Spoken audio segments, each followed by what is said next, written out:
morning, everybody, and welcome to another edition of the Huddle Hub Podcast. My name is Metal Mike, and I'm joined here, as always, with the Pickmaster himself, the Candyman, Johnny H. John, how are you doing on this wonderful football Sunday? Oh, I'm doing great. I'm ready to do our mock draft, rounds 1 and 2. I got my big board ready with a list of 100 players ready to go. In case you throw any loops my way, I got the Lavernius Coles replica jersey. You don't see many Lavernius Coles jerseys anymore. Ready to go to talk about the East in our 1.0 predictions. It's a great football Sunday.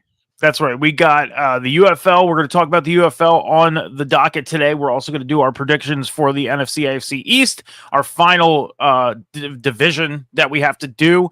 And then next week, we will do the playoffs version of it. And we also have our mock draft 1.0. That is right. Our draft today, John. I am excited about it. We get to listen to this before the official day. So, before we get into that, John, we have to get into the news in the world of football. Okay, and before we do that, I want to let everybody know to head over to all our social medias, TikTok and X at the Huddle Hub Pod, and over on YouTube at the Huddle Hub Podcast, where you can check out all past episodes of the Huddle Hub Podcast. I'm still teaching myself how to do clipping, so once I get to that point, I will start putting up separate clips. But until then, you go check out the full episodes over on the YouTube at the Huddle Hub Podcast. Please go check that out. So, John, we'll get into the news of the week. Going through the world of football. Number one, the NFL meetings have concluded for now. They're going to go back and meet in the month of May. But the first part of the meetings with the NFLPA and all the owners are finished. And there was some things on the agenda that were being touched on. Number one, we talked about the tush push. There was a couple teams, specifically the Packers, who did not like this play. They want this play banned. And as of right now, that was put on the back burner. It's put on hold to decide of because the NFL doesn't see it being an illegal play right now. They got 16 votes, and 24 votes has to happen in order for it to get banned. So if you were an NFL owner, John, what side would you be on? That's a tough one. I mean, I would be on the side of change the rule, to be honest with you, and let the defense, let the middle linebackers, let the secondary, let them push the defensive line forward. That's the side I'm on. And if you don't want to change the rule, then I'm on the side of ban it because it's too offensive sided. It's not fair to the defense. They can't properly defend it. So either change the rule or ban it, one or the other. I mean, the argument, the thing is a lot of teams have tried this play. The Bills, the Vikings, the Eagles have perfected it to a T. They have a 98.6% completion percentage of this play. They are the one that does this play the most, okay? But other teams in the NFL have tried this play. The teams that have not succeeded and have not had the best at trying to do this are more the teams that are on the side of, you know what? Get rid of this play. The injury, and one big thing was the injury percentage. There is no documentation of any injuries whatsoever when this play occurs. No documentation whatsoever. And they've gone back and they've watched this play happen dozens of times and watched the replays, and no injuries whatsoever come from this play occurring. Therefore, that's kind of like a miracle in its own self. I mean, the way the center gets crushed every play. I mean, if you do it right, you could prevent injuries from happening. And the thing is this is a contact sport. You know, injuries happen on plays that you wouldn't think injuries would happen on. Hell, guys just end up walking on the field and one wrong step and they tear their ACL, MCL, whatever. It happens. You know, so I'm dealing with a bum ankle right now. Why? Because I stepped out of my truck wrong at work this week. You know, so the injuries happen on plays that you do not expect them to happen. And the injury percentage is at 0 when it comes to the tush push. But we talked enough about the tush push last week. We're not going to get too deep into it today. There's other things on the docket that were talked about and brought to attention, just like the kickoff. So they are sticking with the kickoff. They did last year. The way the kickoff was being done was a test run. The percentage of everything they expected to go up went up, meaning returns, returns for touchdowns, everything. It went up. Even if it was 1%, percentage went up. Well, everything's staying the same, but the only thing that changed was now touchbacks. The ball is getting moved out to the 35 opposed to the 30. So now offenses are gaining 70, or we were gaining 70 yards. Now it's a 65-yard gain if they were to go on one play a full distance opposed to a 70-yard. Or no, it went from the 25 to the 35. Sorry, so they gained 10 yards. So they're gaining 10 yards on the touchback. How do you feel about that? It gives kickers incentive to kick the ball in the landing zone. It definitely gives them incentive to do that. I personally think that's too far up the field. I mean, that's basically putting the offense halfway to field goal range. Yeah. I mean, if the drive stutters halfway through, they're pretty much guaranteed 3 unless their kicker somehow mixes. Like, I think it favors the offense. It's going to make the defenses work a lot harder and put more pressure on them, especially at the end of the game. But, if your kicker is good with his accuracy, there should be no reason for a touchback. Kick that in the landing zone. They have to run. So we'll see what happens. And kickers' legs are phenomenal nowadays. I mean, they're kicking balls that can go halfway into the stands. That's how good kickers are nowadays. And they can't let the ball bounce into the end zone. I mean, they changed that rule last year, so that if it's in the landing zone, it has to be caught. So when I look at this change, okay, now you're trying to force the kickers to kick the ball into the landing zone, and thus, giving more of an advantage to the defense, because if the ball goes into the landing zone, you can stop a returner on, let's say, the 25-yard line, or the 20-yard line, or the 15-yard line, somewhere before that 35-yard line. But if they kick the ball into the end zone, it's like, okay, well, they didn't have an opportunity to return it. We're going to bring the ball out to the 35. That's where we're starting. I mean, if they can get to them, they can't. Nobody can move until the ball is caught. Yeah. So I mean, so there's no momentum. There's no momentum on the kickoff team. Yeah, I guess they figure that. Well, since the returner has such a head start, they're going to get up to about that part anyways. Yeah. I mean, if you have a fast runner, they catch the ball on the 20 or the 15, they should at least be able to get to the 25 or the 30. So it's about that way anyways. Yeah. So in other news with the NFL meetings, the Lions have also put in a proposal. Now, we talked about this last week. The Lions put in the proposal for, let's say, a team that doesn't win their division has a better record than a division champion.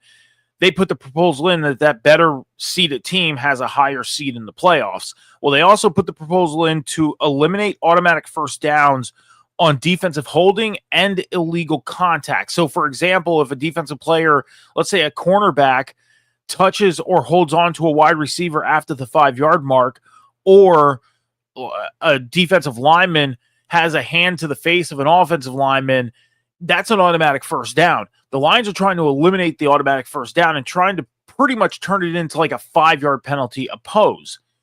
But the big thing is if it's, let's say, 3rd and 5 and illegal contact or defensive holding happens, it's a 5-yard penalty anyways. That's an automatic. That's a first down. According to the Lions, that's 4th and 0 or 3rd and 0. 4th and inch. Yeah. I mean, realistically, you just have to move the ball forward and that's it. So, I mean, they're trying to eliminate the automatic first down from a defensive holding and illegal contact. I don't see a problem with that, but I think it has to go with the severity of the contact. So, for example, if you're holding on to, say, a defensive lineman grabs the pads of an offensive lineman and throws him to the ground, okay, 5-yard penalty. Okay. But if they grab onto a face mask, I could see that being a 10-yard and an automatic first down, because that's the face mask. You're wrenching the neck, and the neck is one of the most important parts on your body. So I could see if they adjust it to where certain points of the contact are certain yardage and penalties. What do you think on that? I think it's fine the way it is. There's no real reason to change it. If it ain't broke, don't fix it. I mean, that's just the way I see it. I don't see a problem with the rule. Well, we'll definitely have to see if those that actually gets passed as well. There is one proposal that did get passed. Okay, the Eagles specifically proposed that the playoff overtime rule gets implemented into the regular season. For example, for those of you who don't know, the playoff implemented rule the playoff implemented rule in overtime is for example, if the Bills are playing the Chiefs and the Chiefs score a touchdown or a field goal, the Bills have an opportunity to respond by having the ball on offense. Now, if they say the Chiefs kick a field goal and the Bills go down and kick a field goal and tie the game, then it's sudden death. If the Chiefs score a touchdown, the Bills respond with a touchdown, it's sudden death. Therefore, teams get an opportunity to get a chance on offense regardless. They're trying to implement the overtime rule from the playoffs into the regular season. Also, they're looking to make it a 15-minute period overtime opposed to the 10 minutes. So they're trying to make it back to a 15-minute opposed to it got reduced to a 10-minute overtime this past regular season. How do you that did get passed. So are you cool with them implementing the overtime rule from the playoffs into the regular season? Yeah, definitely. There's no need for a tie. There's no need for ties in any sport. There's no need for ties. You can still have a tie because, for example, say again, the Chiefs and the Bills are playing and the Chiefs score and then the Bills respond and score and tie the game. If overtime ends in a tie, it's a tie. You're getting the other team in the overtime rule in the regular season is whoever scores first. For example, if the Chiefs were to go down and kick a field goal, then the Bills get a chance with the ball. But if they score a touchdown, then the game's over. It's not exactly like the playoff rule then, because the playoff rule you can't end in it. They should have made it that way. Yeah. So, but that proposal did get passed. All the other stuff is up for voting for the May meetings. In other news, Hard Knocks. You remember the show? You ever watch the show Hard Knocks, John? I watched the Bears. Okay, so there's a couple of seasons of Hard Knocks. Last year there was a off-season edition of it with the Giants. There was also a preseason, and there was a regular season version. Okay, well, no team wanted any part of the off-season version. So North Carolina, the University of North Carolina, stepped up and said, hey, we'll do it. And now that Bill Belichick is the head coach, it seems like they count on getting the ratings that they were expecting from an NFL team. Well, they're trying to figure out who is going to be part of the in-season, okay? So, John, here are the list of teams eligible for the in-season. And some of these teams have already had a Hard Knocks in-season. Can you hear me? Did you lose full connection? Okay. So I had to plug in my charger and it messed me up. Okay. I just wanted to make sure because your camera's knocked out, but I want to make sure you can at least hear me. So the teams that are eligible for in-season are the Cardinals, Falcons, Ravens, Bills, Panthers, Bengals, Broncos, Packers, Texans, Colts, Chiefs, Dolphins, Vikings, Giants, Eagles, Steelers, 49ers, Seahawks, Titans, Commanders. So basically 3/4 of the league are available and eligible for Hard Knocks in season this year. We already seen the Ravens, the Bengals, the Steelers, and the Browns this past year with the AFC North, the first time they ever did a full division. Okay, ratings weren't too great for it, so they're going back to the single team. It honestly, it was okay. I wasn't too into it. I watched it, but if you wanted to see one team be in a Hard Knocks in season team, who would it be this year? What team would you like to see? You go down that list again. You read it really fast. So how about this? Because since it's basically 3/4 of the league, say yes or no to the team, whether it's multiple teams or not. Okay, the Cardinals. No. Okay, they already did one. Okay, back in like 2015, 2016. The Falcons. Yeah, I'd like to see the development of Penix Jr. Okay, Ravens. Not really. Bills, Yeah, I'd like to see the Bills. Panthers, they already did one. Oh, I thought you said they already. No, no, no. The Panthers already did one. Panthers? Oh no, No? no, Okay. Bengals? no, because they were on the last one. Yeah. Broncos? Yeah, I'd like to see the development of that young team. Okay, I'll say 3 teams now. Packers, Texans, Colts. Packers, out of those 3. Okay. Chiefs, Dolphins, Vikings.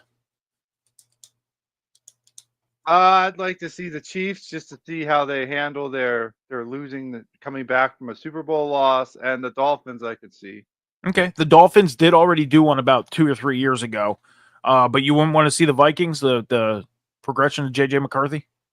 Nah, not really. Okay. Giants, Eagles, Steelers. All 3 of these teams already had one. No, not really. Okay. 49ers, Seahawks, Titans, Commanders. Obvious for the 49ers, just to It's your watch team. them. Yeah, it's your team. Yeah. And Seahawks, Titans, Commanders. I'd go with Seattle Okay. just to see Cooper Kupp and Sam Darnold.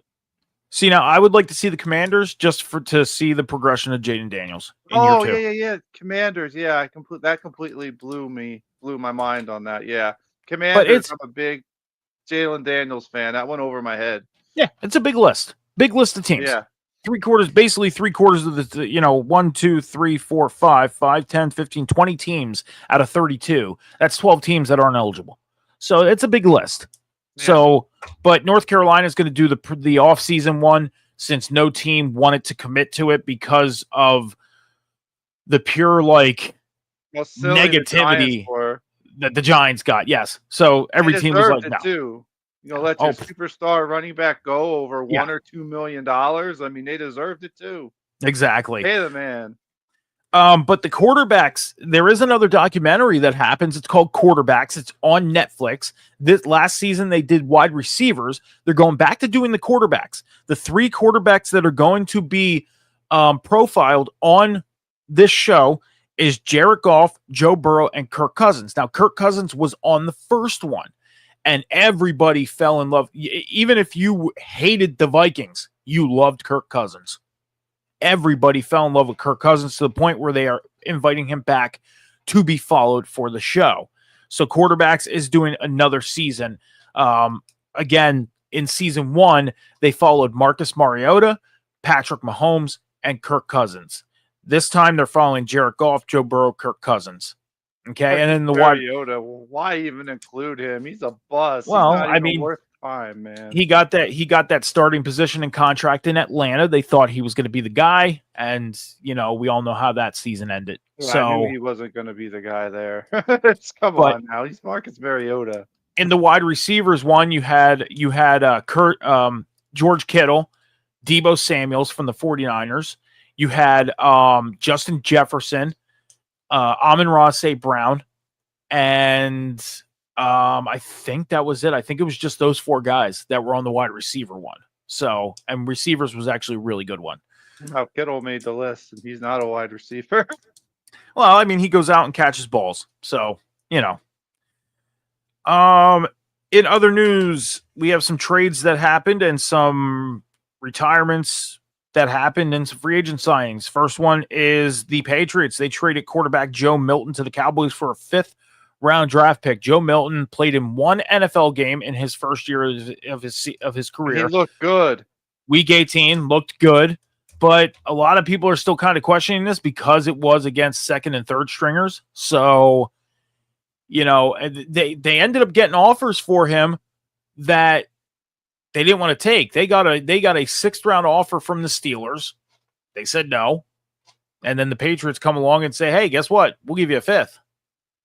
And they took it. So now he is being the Cowboys. He's a Dallas Cowboy. So we'll have to see what happens moving forward there. Maybe he is their future franchise quarterback once Dak Prescott's done. I liked him a lot coming out of the draft. He played in Tennessee and was good in Tennessee 2 years ago. He had an outstanding combine, throwing 70-yard passes last year.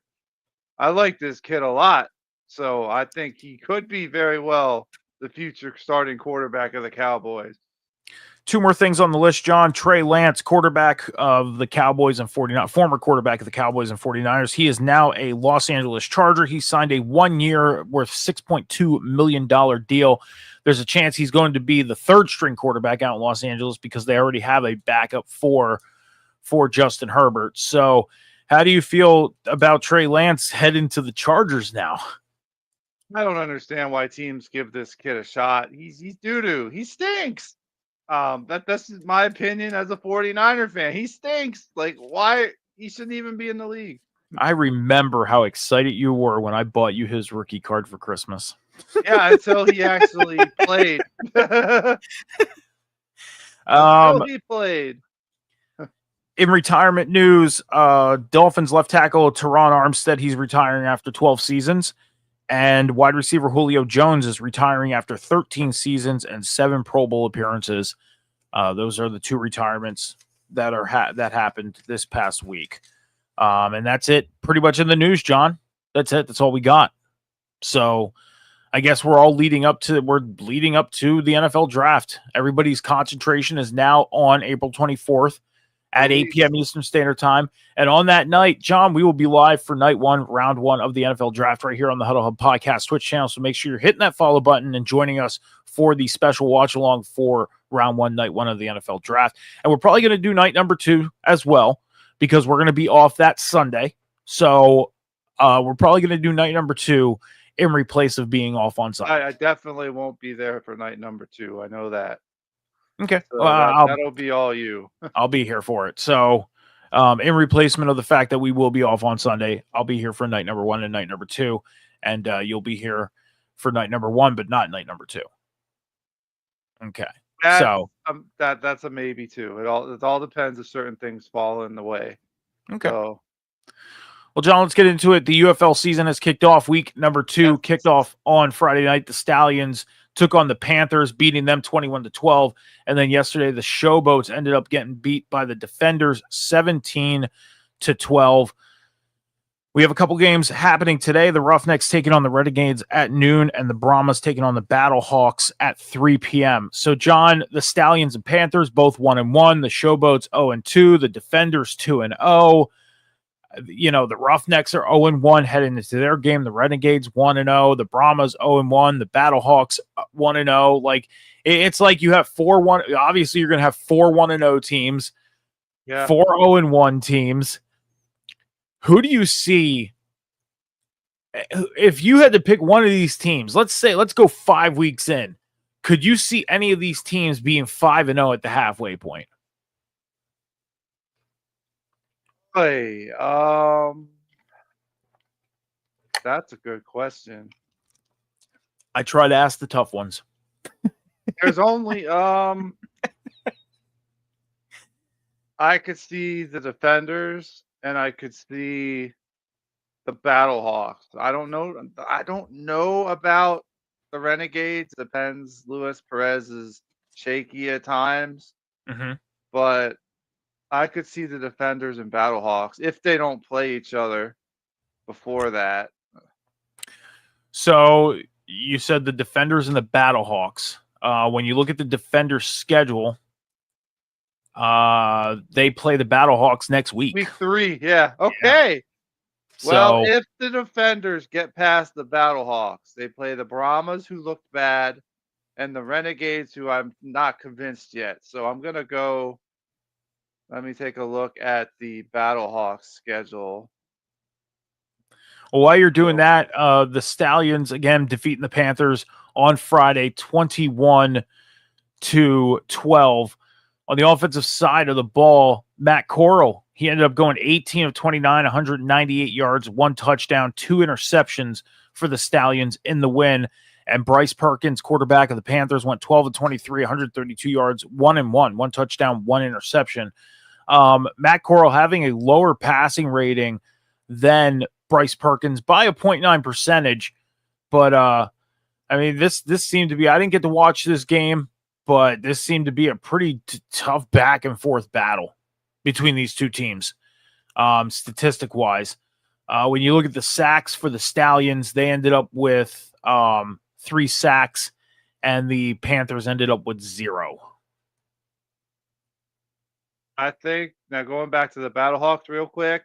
Yeah. They play after the Defenders. They play the Renegades and the Panthers. I think the winner of the Battlehawks and Defenders are going to could have a very good shot of going 5-0. And I think the Battlehawks are going to win that game.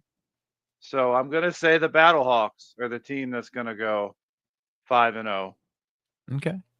Over for the Defenders and Showboats, Jordan Taimau, the quarterback for the Defenders, went 12 of 26, 152 yards, 1 touchdown, 0 interceptions with a 77.7 complete passing rating. And EJ Perry, the quarterback for the Showboats, went 18 of 28, 194 yards, 0 touchdowns, 1 interception with a 69.6 rating.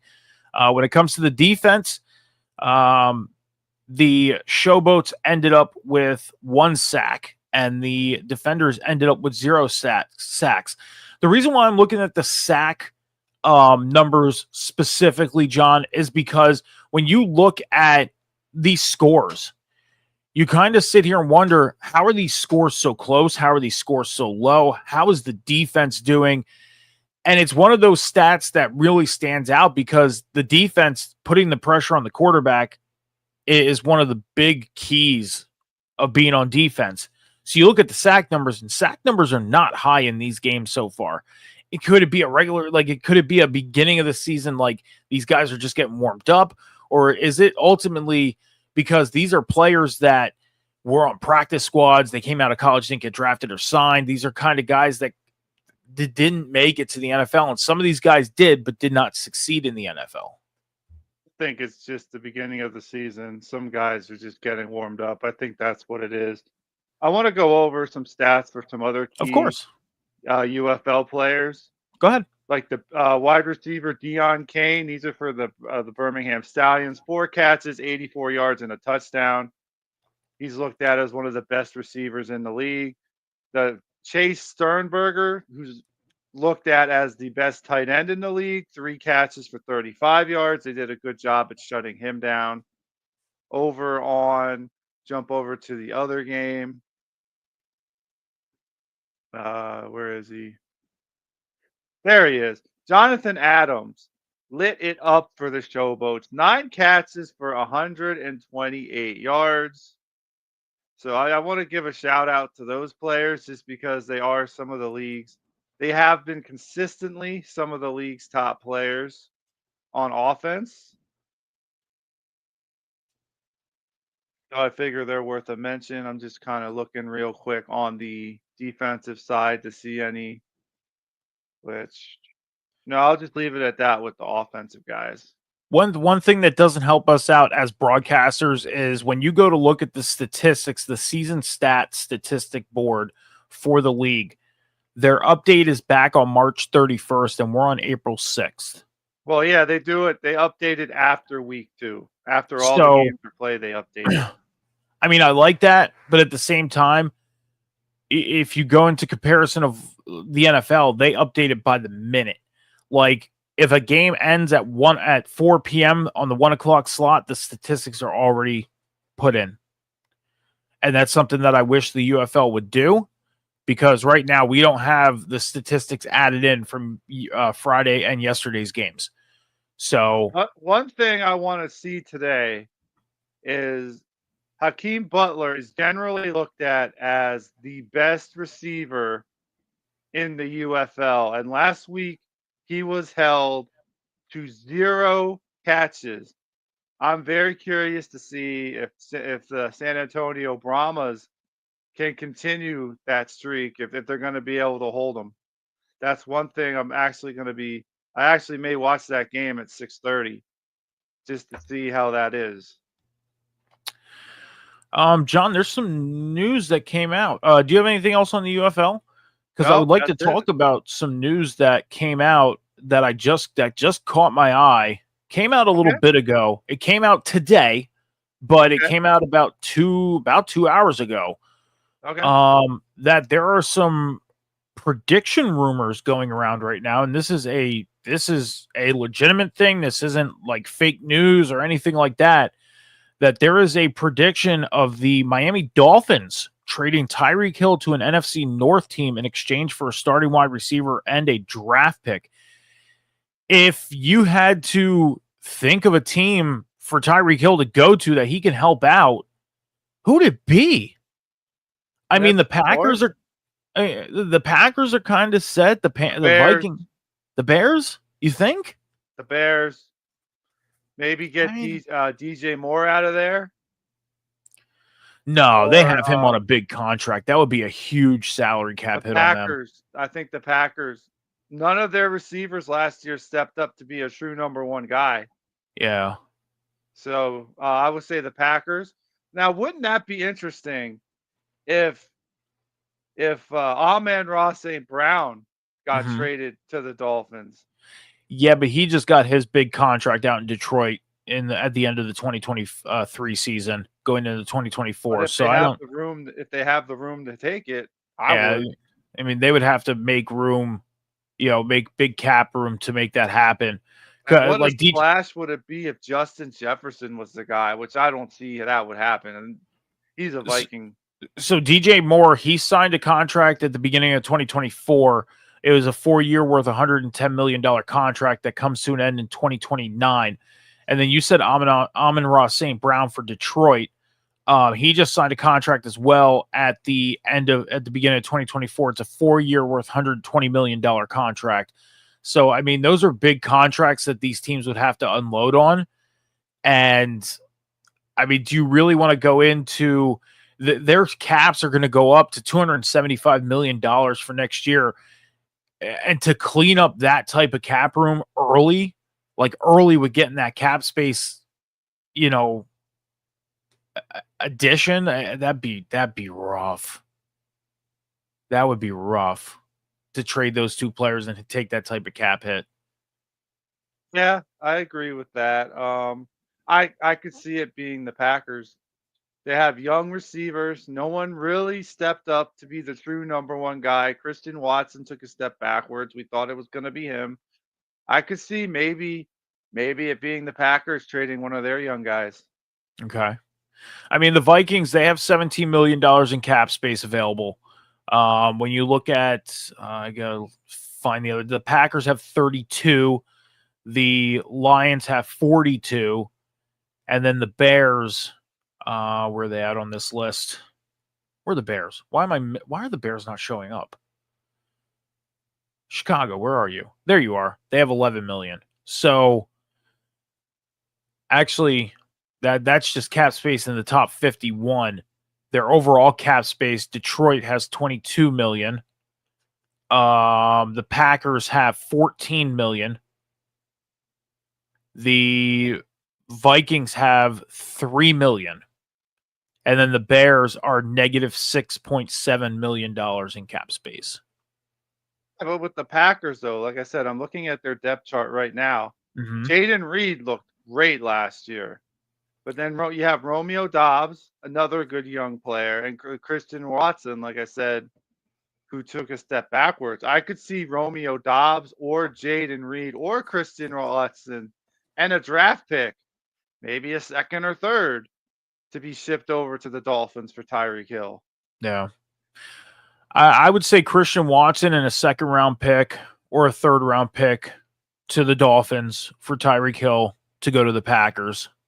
That would be the move that I could see happening. Other than that, if I had to say Vikings, well, Jordan Addison, didn't Jordan Addison go to the Raiders? Or am I thinking of somebody else? I think he went to the Patriots, I think. Because I was going to say Jordan Addison. Let me hop on. No, Jordan Addison is still a Viking. He's still a Viking. Because I was going to say Jordan Addison and a second or third round pick to the Dolphins for Tyreek Hill. You want to hop onto the Lions real quick? I mean, those are the Williams. I would hop on him. He was tearing it up before he got hurt. I couldn't think of his name, so I hopped on here. I could see the Lions trading him in a second or third rounder Could you imagine if the Lions had Amon-Ra St. Brown and Tyreek Hill? Well, just give them the NFC right there, along with Gibbs and Montgomery. That's Well, an all-star team. like I said, I feel like the Lions are missing something, and maybe that's the piece of the puzzle they're missing to get over that hump. I've been saying it for months, John. I have been, and maybe that's the piece of the puzzle that they need to find to put in there. So, hey, San Francisco, let's trade Juwan Jennings and a second or third round pick. Let's sneak into this race and pair Ayuk up with Addison. yeah. Boy, I would hop on that. Well, as of right now, the prediction is to him going to an NFC North team. But hey, the 49ers to sneak in there and grab Tyreek Hill, that'd be interesting. That'd happen, though. Yeah, hey, you never know. So, John, we have our 1.0 predictions of the AFC and NFC East to do. We're only 30 minutes into the show. We run about 2, so I think draft is going to take a bit, though. So yeah, we'll get through this part fairly quick, because you got to think we already said who the Cowboys and the Eagles and most of the teams they're going to beat and lose to. So realistically, this could go pretty quick. So, with that being said, John, we'll start with the AFC East first. Okay, so the Bills went 13-4. They were the division champions in the AFC East in 2024. The Dolphins went 8-9. Jets went 5-12, and the Patriots went 4-13. Let's start off with the division champion Bills. John, where do you see them going in 2025 after going 13-4 in 2024? I see them doing the exact same thing, 13-4, with losses to the Ravens. I have them splitting with the Dolphins and a loss to the Steelers. So they're 13-4 and 5-1 in their division. Okay. So I have them actually going 15-2, 4-2 in the division. I have them losing to the Dolphins and Jets. Okay.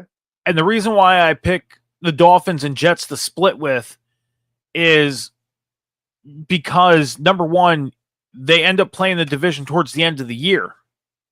They start like the middle of the year, and then they play your division more towards the end of the year, whether you're playing one team, whether you're playing two teams. And then it's guaranteed week 18, you're playing a division team, and depending on where you're at, you're playing second and third stringers. I could see them playing the Jets in week 18 and the Jets getting a win. The Dolphins could end up being a surprise in the middle of the season to beat them. That's why I say that they're going to go 15-2 and go 4-2 in the division. 2 division losses. My counter to that is you have the Chiefs, you have the Ravens, you have the Bengals. I'll throw the Steelers out there. You have the Broncos, you have the Chargers, all who could be competing with them for the number 1 seed. So that week 18 benching of the starters might not apply to Buffalo. Well, here's my argument to the teams that you said. The Ravens, right now, they look good on paper. Okay? They needed to fix their defensive backfield. They needed to get their linebacking core under control, and they need wide receivers. They went out during free agency, and they made some of that stuff happen. Okay? Now it's all about putting it on the field. So it's not a guarantee. The Bills, they made some moves, but nothing that was too drastic that took away from what they did last year. You said the Steelers. Steelers ain't got a freaking quarterback right now. We all know it's going to be Aaron Rodgers. Okay. But they don't have a quarterback right now. This is a right now prediction. But we all know it's going to be Aaron Rodgers. So if you would take the Pittsburgh Steelers right now, as we sit today, if they were to kick off in an hour and put them up against the Bills that are together right now and put them on the field, who wins? The Bills. Okay, there we go. And that's what this is about. But this is a right now situation prediction. Got to be with Aaron Rodgers during the season. Everybody knows that. The Bengals right now, their offense looks great. Could they keep up with the Bills when it comes to scoring points? Yes, but it's all about putting a defense on the field to stop offenses. And the Bengals right now on the defensive side of the ball are not really well put together at the moment. They weren't last year either, but they came. No, they weren't. But the second half of the season, they figured it out. So I don't see any reason why they wouldn't go into this year with it. I have them beating the Eagles. Okay, I do, Wow. and the Chiefs. I mean, the Chiefs, I don't think are going to be as. I mean, I wouldn't even say they were strong last year. They snuck by wins by 7 or less. Well, they were strong. They made it all the way to the Super Bowl. It Yeah, but they doesn't matter won if you games. win. They won games by Doesn't 7 or matter. less. Doesn't Okay, matter if you win by 1 or 100. The good it teams doesn't. can win the close games. You're right on that. It doesn't, but it's still the point A that win the is a win, Bills, man. the Bills in the regular season were the first and real legitimate loss in the Chiefs 15-2 season. So I think the Bills can go out and do it again. The Dolphins went 8-9 in 2024. John, how do you see the Dolphins doing in 2025? I have the Dolphins doing the exact same thing. Actually, I have them winning one game more. I have them going 9-8 and 4-2 in their division. They're going to lose to the Ravens. They're going to lose to the Bengals. They're going to lose to the Chargers. They're going to lose to the Buccaneers. They're going to lose to the Commanders. They're going to split with the Bills and the Jets, and they're going to lose to the Steelers. Okay. Me and you are almost on cue with this. I have them going 9-8 Really? as well, 4-2 in the division. Okay. I have them splitting with the Bills, the Jets, losing to the Bucks, losing to the Ravens, Bengals, and Commanders. But the other two teams I have them losing to is the Falcons and Panthers. Okay. So I can't see that Panthers team. I don't think they took that big of a step I think the Panthers are going to surprise a lot of people this year. I don't. I need to see it first. I think they are.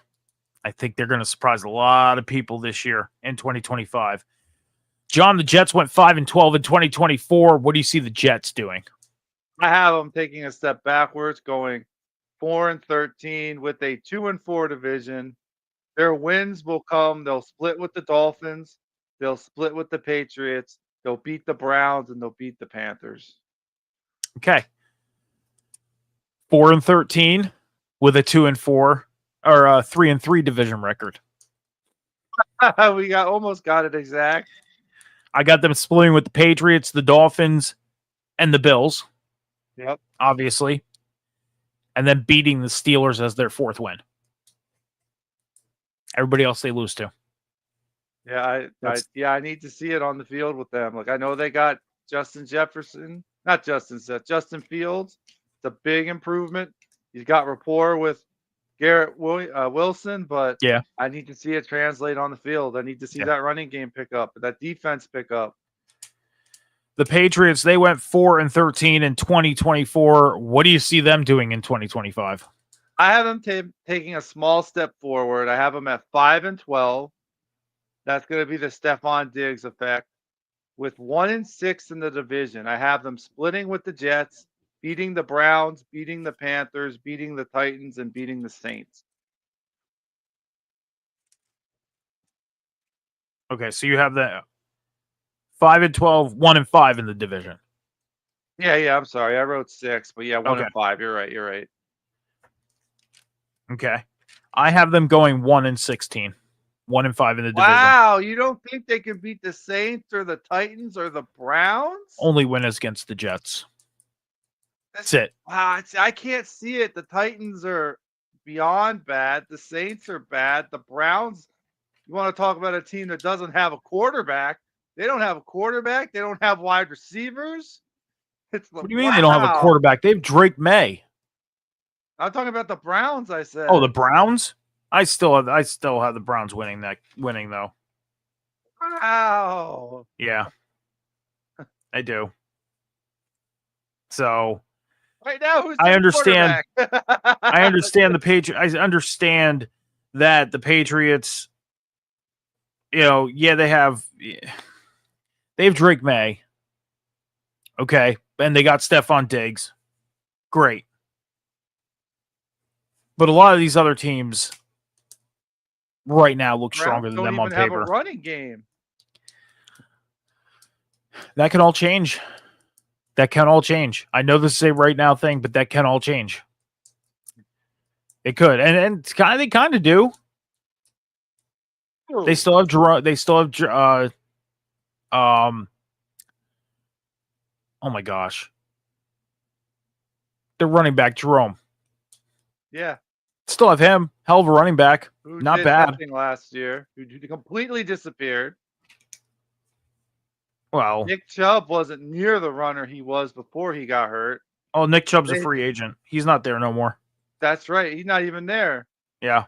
So I'm just writing down your stuff here real quick. I don't see the Browns being very good this year. I think the Patriots should be able to beat them. Alrighty, John. So you have the Bills going 13-4 with a 5-1 division record. Dolphins 9-8, 4-2. Patriots 5-12, 1-5. Jets 4-13 with a 2-4. I have the Bills at 15-2 with a 4-2. Dolphins at 9-8 with a 4-2. Jets at 4-13 with a 3-3, and the Patriots at 1-16 with a 1-5. Okay. That's how we have these teams going. I did the Patriots. They just right now just do not scream go out and win ball games. They don't. Again, it can all change. It can all change by this our second predictions. It could. Yeah. But right now, no. Right now, nothing. I don't have them winning games either, but I have them doing one game better than last year. Well, all right, let's go over to the NFC East, and we're going to start off with the defending Super Bowl champion Philadelphia Eagles. They went 14-3 in the regular season, won the NFC East, won the NFC Conference Championship, won Super Bowl 59 over the Chiefs 40-22. John, what do you see the Eagles doing in 2025? I see the Eagles taking a slight step backwards this year, going 12-5 with a 4-2 division record. Ooh. I have them splitting with the Commanders and the Cowboys, Okay. and losing to the Bucs, Chiefs, and Bills. Okay. I They have have the a Eagles. hard schedule this year.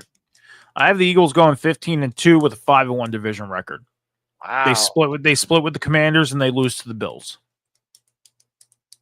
I think people are going to forget that the Cowboys are actually a good team because they didn't do good last year because they didn't have a quarterback. I think with Dak back, I think they're going to win like they normally do, or somewhat win like they normally do. We'll definitely have to see. Again, this all can change.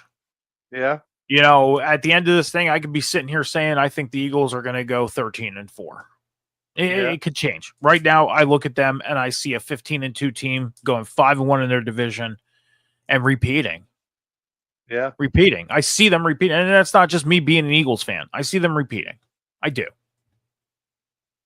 I could be wrong. I could be.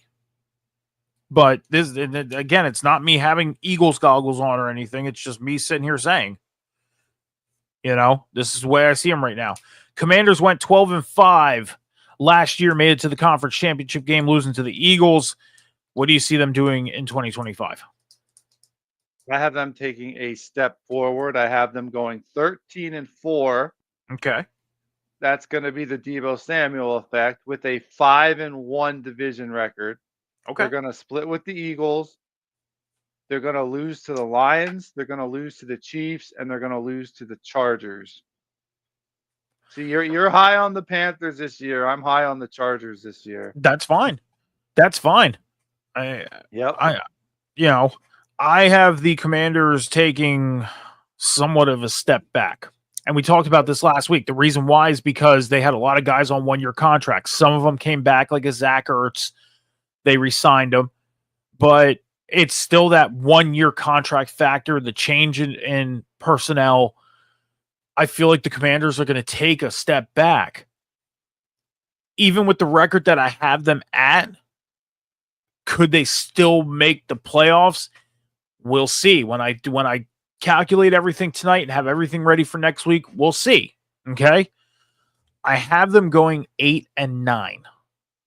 Now, last week I said when we were looking at things on paper, I had them at 1-8. Last week I said, well, listen to me, okay? Last week when we ended the show and ended doing this, I said, right now the Commanders, as it sits, they're 1-8. Well, yeah. I have them going 8-9. So think of that. They earned 7 wins and 1 loss in the process of doing this. Wow.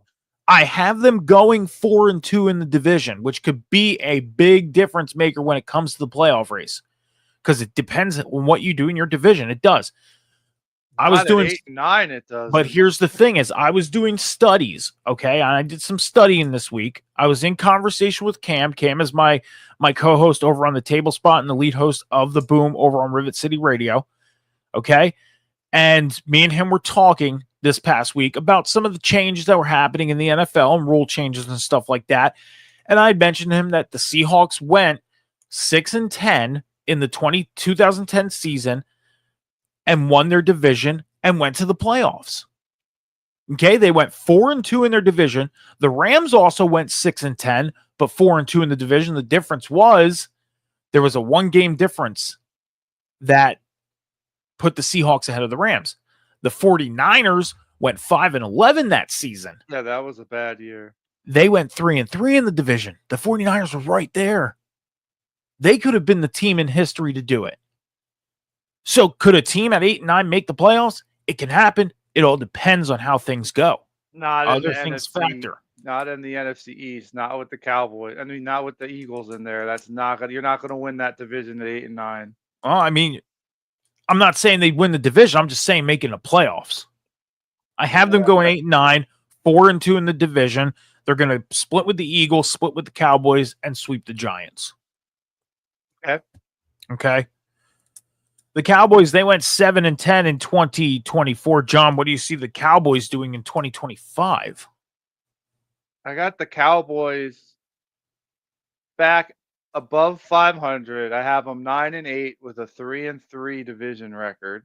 Okay. I have them losing to I have them splitting with the Eagles, getting swept by the Commanders, losing to the Chiefs, the Lions, the Broncos, the Chargers, and the Packers. But I have them at 9-8. Okay. Oh, wait, I had that right. I don't know why I crossed that out. I was looking at my own paper and I'm like, what am I doing here? Never mind. I have the Cowboys going 6-11 Oh, with a 2-4 division record. I have them crazy splitting with the Giants, splitting with the Commanders, getting swept by the Eagles. They're also going to lose to the Chiefs, Chargers, Broncos, Panthers, Lions, Packers. Okay. Ooh. They're going to beat the Raiders, Bears, Vikings, and Jets. Wow. Do you look at as of right now, that it seems almost realistic. I don't does. think so, because they only did bad last year because they didn't have a quarterback. Cooper Rush is no Dak Prescott. But Dak Prescott is coming off a very serious injury. You don't know how he's going to do. Look at Kirk Cousins. He's coming off almost the same injury Kirk Cousins had. Yeah, Just saying. true. And I'm sorry, but I think Kirk Cousins has a little more confidence than Dak Prescott. I don't know. He didn't show it this year. But I think he does. I mean, last year he didn't show it. Aaron Rodgers has a little more confidence than Dak Prescott. I don't know why. I'm just saying. So Yeah, right now, when I look at it, the Cowboys, in my eyes, are going 6-11 with a 2-4 division record. Wow, that's crazy. Giants went 3-14. John, how do you see them doing in 2025? Going 3-14 again. This was a hard one for me, but because I wasn't gonna make them 0-17, so I had to figure out who they were gonna beat. I have them 3-14 with an 0-6 division record. They get swept by everybody. Okay. They beat the Patriots, they beat the Saints, and they beat the Raiders. Okay. I have the Giants going 2-15 with a 1-5 division record. They're going to split with the Cowboys, and they're also going to beat the Patriots, lose to everybody else. Wow, even the Giants just don't look promising to me at all. They don't. No, they don't. They have too many holes. Yeah. And I mean, even with I thought after last year going out and picking up a guy like a Brian Burns would have helped them, and it didn't. You know, they have way too many things that they need to fill, clean up. And who knows? I mean, there's still free agents out there that they can go pick up. There's still free agents out there that they could sign. There's going to be the draft and all that stuff. But I don't know. The Giants just do not look promising right now. I'm with you. It was very hard to not have them go 0-17. I just thought of this. What if the Giants brought in Russell Wilson because they plan on a 1-year deal because they plan on going for a quarterback next year with the better class, and they either take Abdul Carter in the first round or Travis Hunter, whichever one falls to them, or even Mason Graham from Michigan, the defensive tackle. I mean, they try to help that defense, use Russell Wilson as a Band-Aid for 1 year and get their quarterback next year. And that's what he pretty much is in a sense. You look at it, he kind of is. A rookie, yeah, he still is a Band-Aid, but yeah. Well, because the focus is him, him coming in for a 1-year deal, him filling a void until next year, and then the when you talk to the fan base of the Giants, their expectancy is Arch Manning.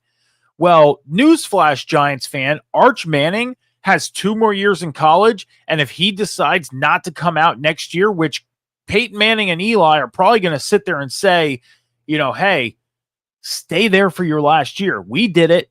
Stay and make yourself better. Are expecting him to, though. That's why. Yeah, because quarterbacks usually don't stay 4 years anymore. So but they're probably going to convince him to stay for the 4th year and progress, and then go into the draft. So, Giants fans, newsflash, Arch Manning may not be available next year for the draft. So you may want to think about that one right now, just in case he decides not to. You have Nico from Tennessee. You have Drew Allard from Penn State. You have guys that could easily be better than Arch Manning in the draft next year. I think Carson Beck from Miami now. This is a Penn State fan saying something positive about the Giants, okay?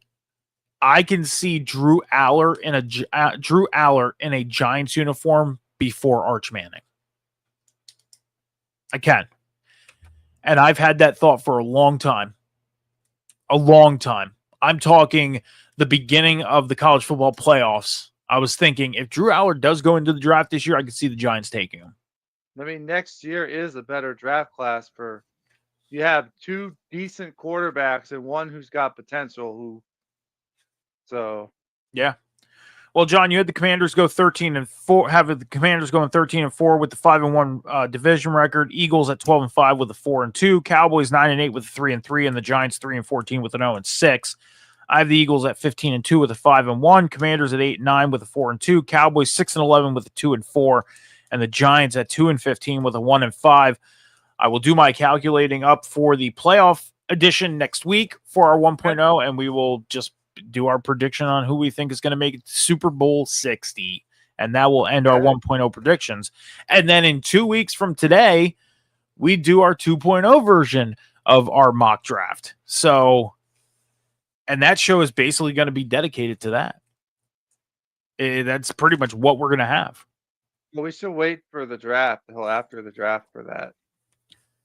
For what? For the 2.0. No, John. We are doing our 1.0 version of our mock draft today. In 2 weeks, the week before the draft, 4 days before the draft, we're doing our 2.0 version of our mock draft. And then we're waiting until after the draft to do our 2.0 version of predictions. About the predictions. No. I heard that wrong. No. Yeah, I heard that wrong. In 2 weeks, our show is going to be fully dedicated to our mock draft 2.0. So will that be us doing our own individuals? No, it's our flip-flop. You're representing the NFC this time, and then I'm representing the NFC next time. Isn't it a continuation, though? No. Didn't we agree to do rounds 1 and 2 today, rounds 3 next week, and round 4 the week after? No, we were only doing round 1 and 2 for both. That was the agree upon. We were doing round 1 and 2 this time. We originally talked about 1, 2, 3, and 4. That's why I got confused. But then I mentioned to you about 3 and 4 are basically guys that are going to be second stringers and practice squad guys and everything. And I wouldn't go that far because you can get starters in 3. You can. I agree with that. But sometimes most of the time it ends up being that. But round 1 and 2, how we have it set up is we're doing round 1 and 2 today. Okay. You're representing the NFC, I'm representing the AFC, and then in 2 weeks we're flip-flopping, and I'm representing the NFC, you're representing the AFC for round 1 and 2. Okay. Sounds good. We should have probably should have sealed this up before we, came on air. Yeah. That's all right. So, but okay. So let's get into it. Mock draft. As I said, Yeah. John's going to be representing the NFC. I'm going to be representing the AFC. I just want to cover some bases here, John, really quick. I want to let everybody know to follow our socials over at TikTok and X at the Huddle Hub Pod, and over on YouTube at the Huddle Hub Podcast. Make sure you're hitting the follow button here on Twitch. And then on April 24th, round 1, night 1, NFL draft will be here at 7:30 p.m. Eastern Standard Time, half hour before the draft goes live, basically for a draft pre-show. And then we will be live for the draft. And then night number 2, I'll probably be live for night number 2 because of us not being here on Sunday. It's going to be our day off on Sunday. So I'll be here for probably night number 2. Probably be here for night number 2. So make sure you're joining us here on the Huddle Podcast for the NFL draft. Let me clear my throat and change that over. All right, John. So we get into the mock draft now. How we're going to do this is, again, John is representing the NFC teams. I'm representing the AFC teams. We are going to go in order as it states on anywhere you find websites. So, like, the Titans have the number 1 overall pick. Okay. Now, there are no trades. We're just following the list, because we could sit here and say, hey, we think the Titans are going to trade out of the number 1 spot with this team, and then we're not doing trades. That's not happening. Okay. Not for round 1, not for round 2. We're not doing that. Okay. But how we are going to do this is well, I guess I'll, since I'm up first because the Titans are the first pick. So that is me. I'm the AFC team.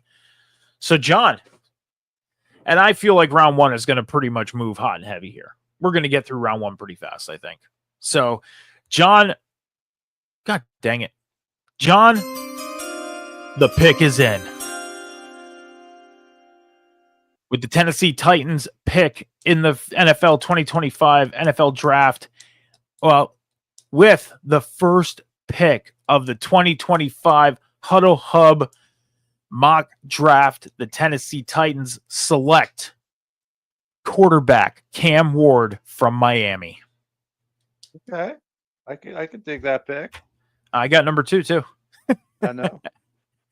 Well, the pick is in.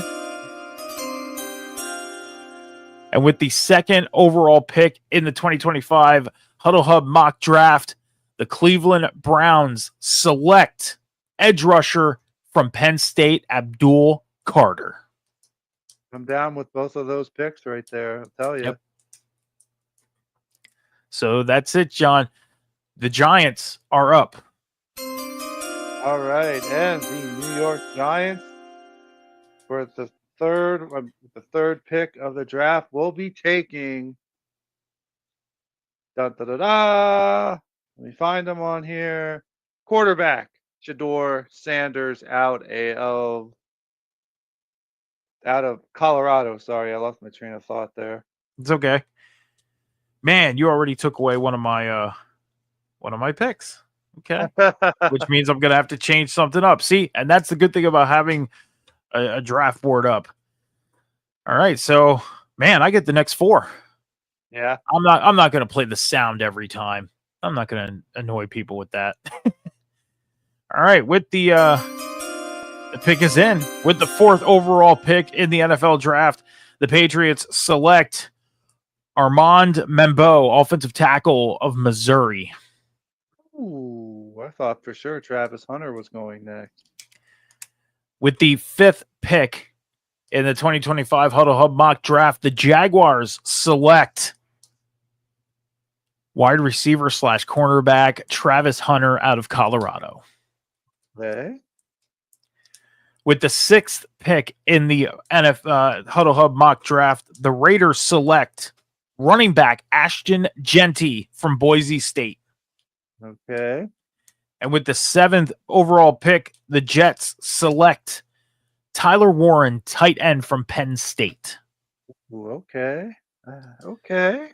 Well, John, you have 1, 2, 3, 4, 5. You have 5 picks in a row.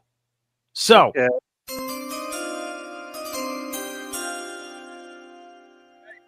The 8th pick of the draft, the Panthers select edge rusher Jalen Walker out of Georgia.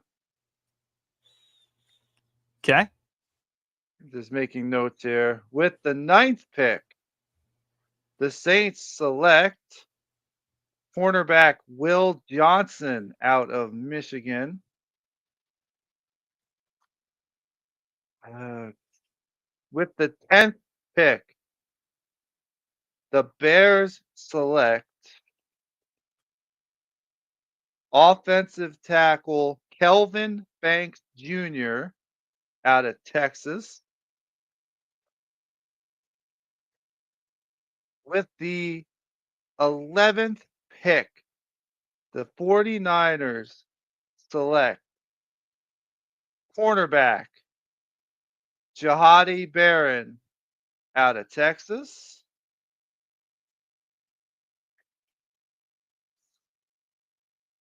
And with the 12th pick, the Dallas Cowboys select wide receiver Terrio McMullen out of Arizona. You really messed up my draft board. Man, I knew it was you going to happen. you did. Man. So, John, if you want to talk about some of your draft picks from these last 5, you can while I fix my stuff because, yeah, we're pretty early into the fact that I have to fix my draft board a little bit. That's why for the first round, I have 3 possible prospects that I'm going to take for each of my teams. That's fine. Yeah, I went with for the Panthers. Well, first I'll start with the Giants. I went with Shedeur Sanders for the obvious reason. He's the best quarterback.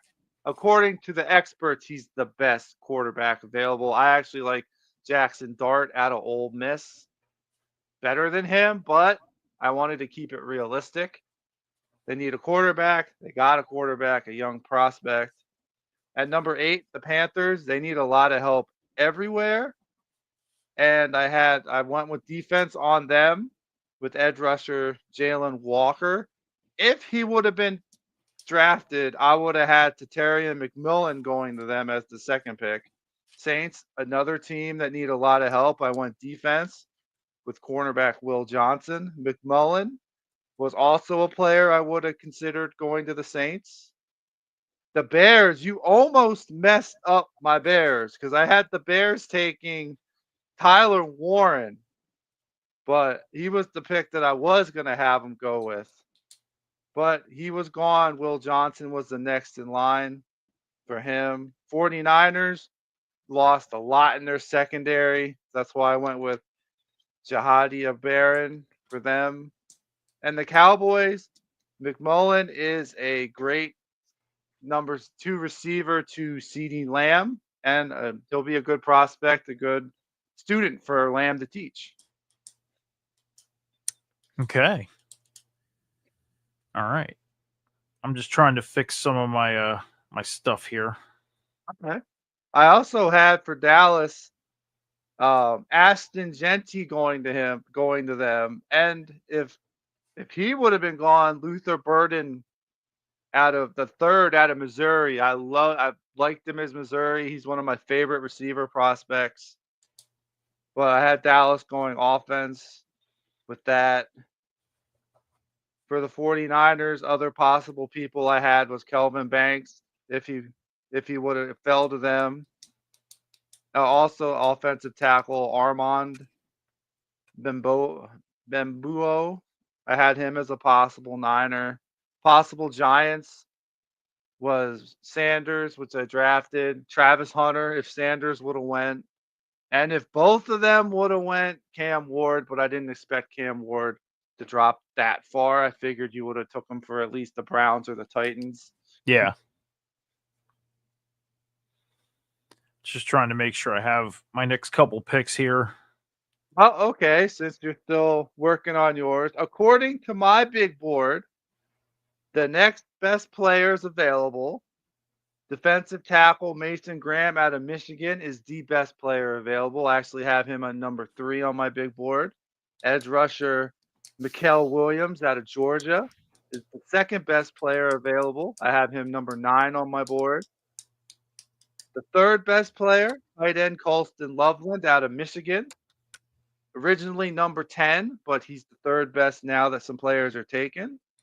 Fourth best, running back Omarion Hampton out of North Carolina, originally 13, but now number 4. And to round up the top 5, edge rusher James Pierce Jr. out of Tennessee is the 5th best player left on my board. Originally 16. Also, other players available Jahad Campbell, cornerback out of Alabama. He would be next. Offensive tackle Will Campbell out of LSU is next on there. So there's a lot of good names. I mean, Jackson Dart's still available. Yep. Harmon out of Oregon still available. Both Texas receivers are still available. So, I mean, there's a lot of good players. Best safety of the draft is still available. Nick the man Worry out of South Carolina. Edge rusher Mike Green out of Michigan still available. So Walter Nolan, defensive tackle out of Ole Miss, still available. There's a lot of good players. Well, I was able to fix what I can for right now because obviously we're going to be picking. So I fixed what I can for now in the first round. So the pick is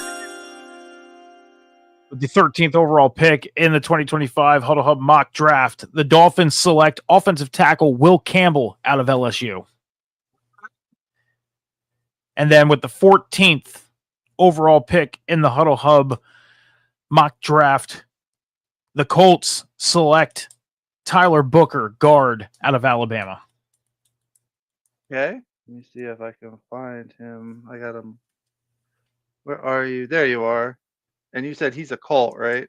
Yep. Okay. So now you're up. Okay. So with the 15th overall pick, the Atlanta Falcons select edge rusher Shamar Stewart out of Texas A&M. Got to help that defense there. And for the 16th overall pick, the Cardinals select linebacker Jahad Campbell out of Alabama. Okay. Hope that didn't mess you up. No, we're good. All right. We're good. All right. Well, I have one pick. And then you're up again. So, with the 17th pick in the NFL in the Huddle Hub mock draft, the Bengals select defensive tackle Derek Harmon out of Oregon. Over Mason Graham. All right, so Harmon is a Mason Graham is really falling. Okay, so you're up. Okay. So I have the Seahawks next with the 18th pick in the Huddle Hub 1.0 draft. I'm gonna modify it. I'm gonna modify for what I have because Mason Graham is still available. I'm going defensive tackle Mason Graham. I can't pass up on him. So little bit of an insight. I had him going to the Texans at 25. Oh wow. Yep, that's why. Okay. So I'm gonna have to fix that one. And with the 19th pick, I have the Buccaneers taking Wow, I can't believe he's still available too. I'm gonna edit my picks again and have the Buccaneers take edge rusher, Mikael Williams out of Georgia.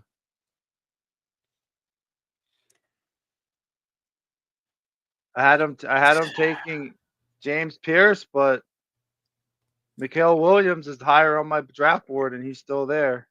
Yeah, and he was going to go 22 to the Chargers. Okay. So I gotta edit that one too. So if you want to talk about your picks, because the Chargers are coming up in about 2 picks, why I take care of business here, you're more than welcome to do so.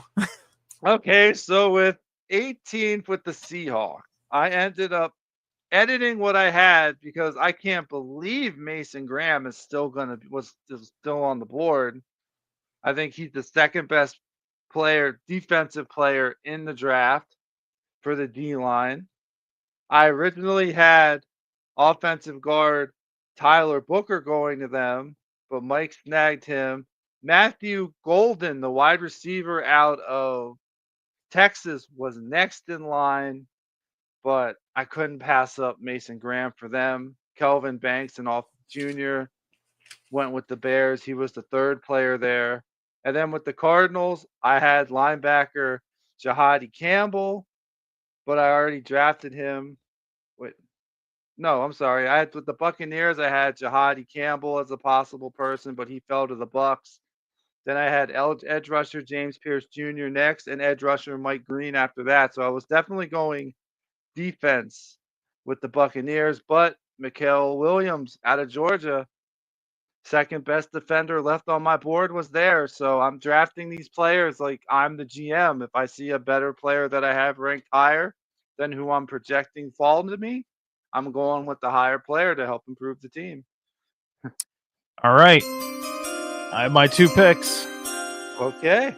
Well, it would be 3 because you have the Broncos. Oh, the Broncos as well. 3. Yep. With the 20th pick in the 2025 Huddle Hub mock draft, the Broncos select wide receiver Matthew Golden out of Texas. With the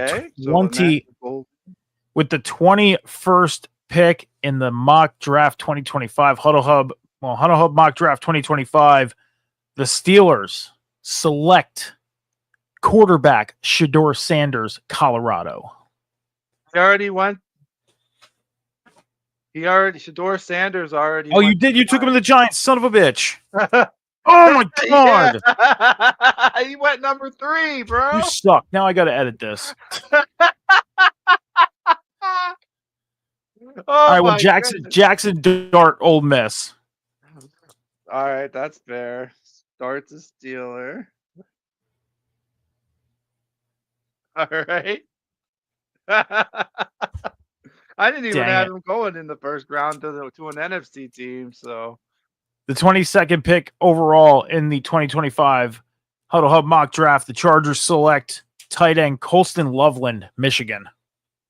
Okay, I like that pick for the Chargers. So these late ones I have to kind of see, and this is why when I told you I have a digital board up for round number 2, because it's just I'm already editing, and instead of going in and editing, I can just follow along and have my stuff picked and ready to look and pick as we go here. So yeah, because I already did 1, 2, 3, 4, 5, 6, 7 edits. Well, I can honestly say you have one player that I'm going to have to edit in round 2 that was already taken. All my other round 2 picks are safe right now. Okay. Yeah, I had Derek Harmon going to where is he on here? I had him going to the Bears, and you had him going to the Bengals. Okay. All right. Well, John, you're up. Yep, with the 23rd pick of the Huddle Hub mock draft 1.0, I have the Packers taking cornerback Wait, hold on. Let me make sure he's the best one available. All right, I have him taking cornerback Devon Revel Jr. I just have to see where he's out of because I can't find him on my big board. Okay, he's out of East Carolina. Oh, Siobhan Ravel. Yeah. Yeah. Let me mark that quick. Packers. And with the 24th pick of our draft, I have the Minnesota Vikings taking safety Nick Emanwari out of South Carolina.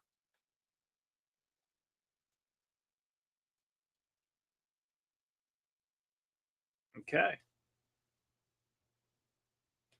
Do have to make a pick for the Texans here because I had to edit them. You know, and again, that's why I just kept That's why my I have round 2. 3 possible picks for each of my first rounders just to try to avoid steals. Well, the pick is in for the Texans. With the 25th pick in the 2025 NFL Huddle Up mock draft, the Texans select offensive guard Gray Zabel, North Dakota State. Okay, he is a Texan.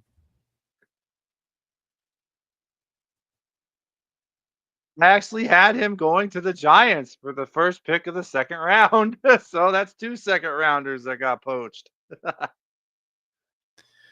So you just let me know whenever your next pick is ready to go. Oh, it's ready to go.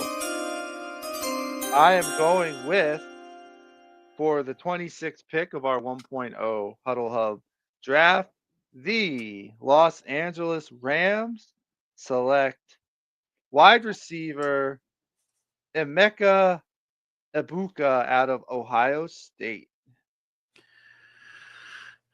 Gotta get Okay. that Cooper Kupp replacement. I'm writing yours down as we go here. Yeah, I'm making a sidebar, writing notes to where everybody's going in our drafts on my big board, and then I'm gonna transfer it over onto another page. Oh, I'm going to end up rewriting mine. I am. So I just got to make a pick here for the Ravens because, again, with all the editing and stuff. So, okay. He was already taken. Okay, no, he's good. He's available, I think. Yes, he is.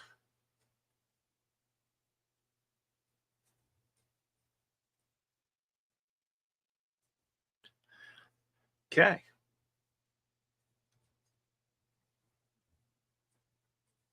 And then I got to make a pick for the Bills as well because you already took my pick for the Bills. And I'm doing the same thing as you. I'm doing like next available. Yep, that's what I'm doing too. For position at need. So, the people that are watching this, they're thinking, oh, he's going to probably fall to like this round. And it's like, well, there's a chance that they don't. So, all right. So I'm kind of hoping that these players don't fall anymore because I picked for my next one. So I'm prepared. And then I got to make a pick for the Chiefs, hoping that my Chiefs pick doesn't go away. But my pick is in for the Ravens with the 27th pick. 27th overall pick in the Huddle Up 2025 mock draft. The Ravens select Maxwell Hairston, cornerback, Kentucky. Okay. Maxwell is a Raven. And then whenever you're ready for your next pick at 28 and 29. Okay. All right. So for the 28th pick of our 1.0 Huddle Hub draft, I have the Lions taking. I'm actually going to poach the Commanders pick. I have because he's the best player available. I have the Lions taking edge rusher James Pierce Jr. out of Son of a. Tennessee. Just when I think I didn't need to make any more edits in the first round, you take my last one. I'm like, okay, I don't have to change the Chiefs pick. That's cool. Nope. Okay. I'm gonna need a minute to do that one too. Okay. And with the 29th pick of our 1.0 draft, the Washington Commanders select offensive tackle Josh Simmons out of Ohio State. Good. It was almost somebody else, but I decided they needed this more. Okay, so yeah, I need to make my pick for the Chiefs real quick here. So if you want to talk about your picks that you just made, more than welcome to give me a moment. Sure. With the Lions, I had to pivot and take edge rusher James Pierce Jr. out of Tennessee because he was the best edge rusher on my board. I originally had them taking edge rusher Donovan. Yeah, I know I'm going to butcher this name. Iaizuroku.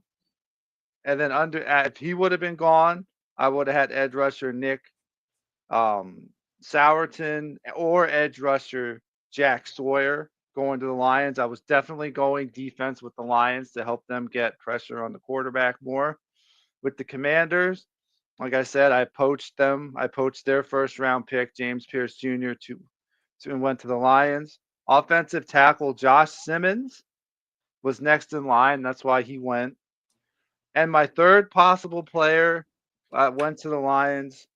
I had a running back, Omarion Hampton, to be there just in case, just to give them a little bit more offensive help. But I have him ranked 3 because I think the offensive tackle spot's a little bit more important for that team protecting Jaden Daniels than the running back spot. Okay, well my picks are. Oh, go ahead. Keep going. Keep going. Go. Go ahead. Okay, my picks. I'm ready. But go ahead. Okay, go for it then. Oh. With the 30th pick in the 2025 Huddle Hub mock draft, the Bills select Azariah Johnson, cornerback, Florida State. Ooh. And with the 31st pick in the Huddle Hub 2025 mock draft, the Chiefs select offensive tackle Josh Connerly Jr. out of Oregon. Okay. And then you get the pick for my beloved Eagles. Yes, I do. All right, with the 32nd pick of our 1.0 draft, the Philadelphia Eagles select kicker. No, I'm kidding. I wouldn't do that to the Birds. No, my pick actually is still on the board. With the 32nd pick, this is for real, of our Huddle Hub 1.0 mock draft, the Philadelphia Eagles select the best defensive tackle left on the board, Walter Nolan from Ole Miss.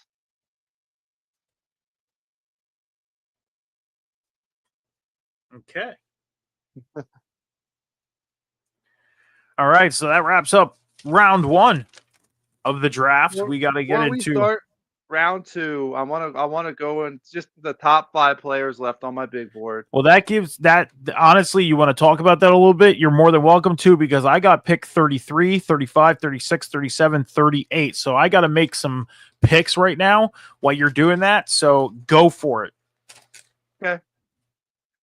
So the best player left on my big board, and he's actually my 13th player ranked on my big board, running back Omarion Hampton out of North Carolina. I'm actually surprised none of us took him. He was a candidate for the Commanders, but like I said, I felt the offensive tackle was more important. Number 2 on my big board, edge rusher Mike Green out of Marshall. I actually have him as number 22nd. The third player left on my big board is edge rusher Donovan. Wait, did I not draft him? No, I don't think I did.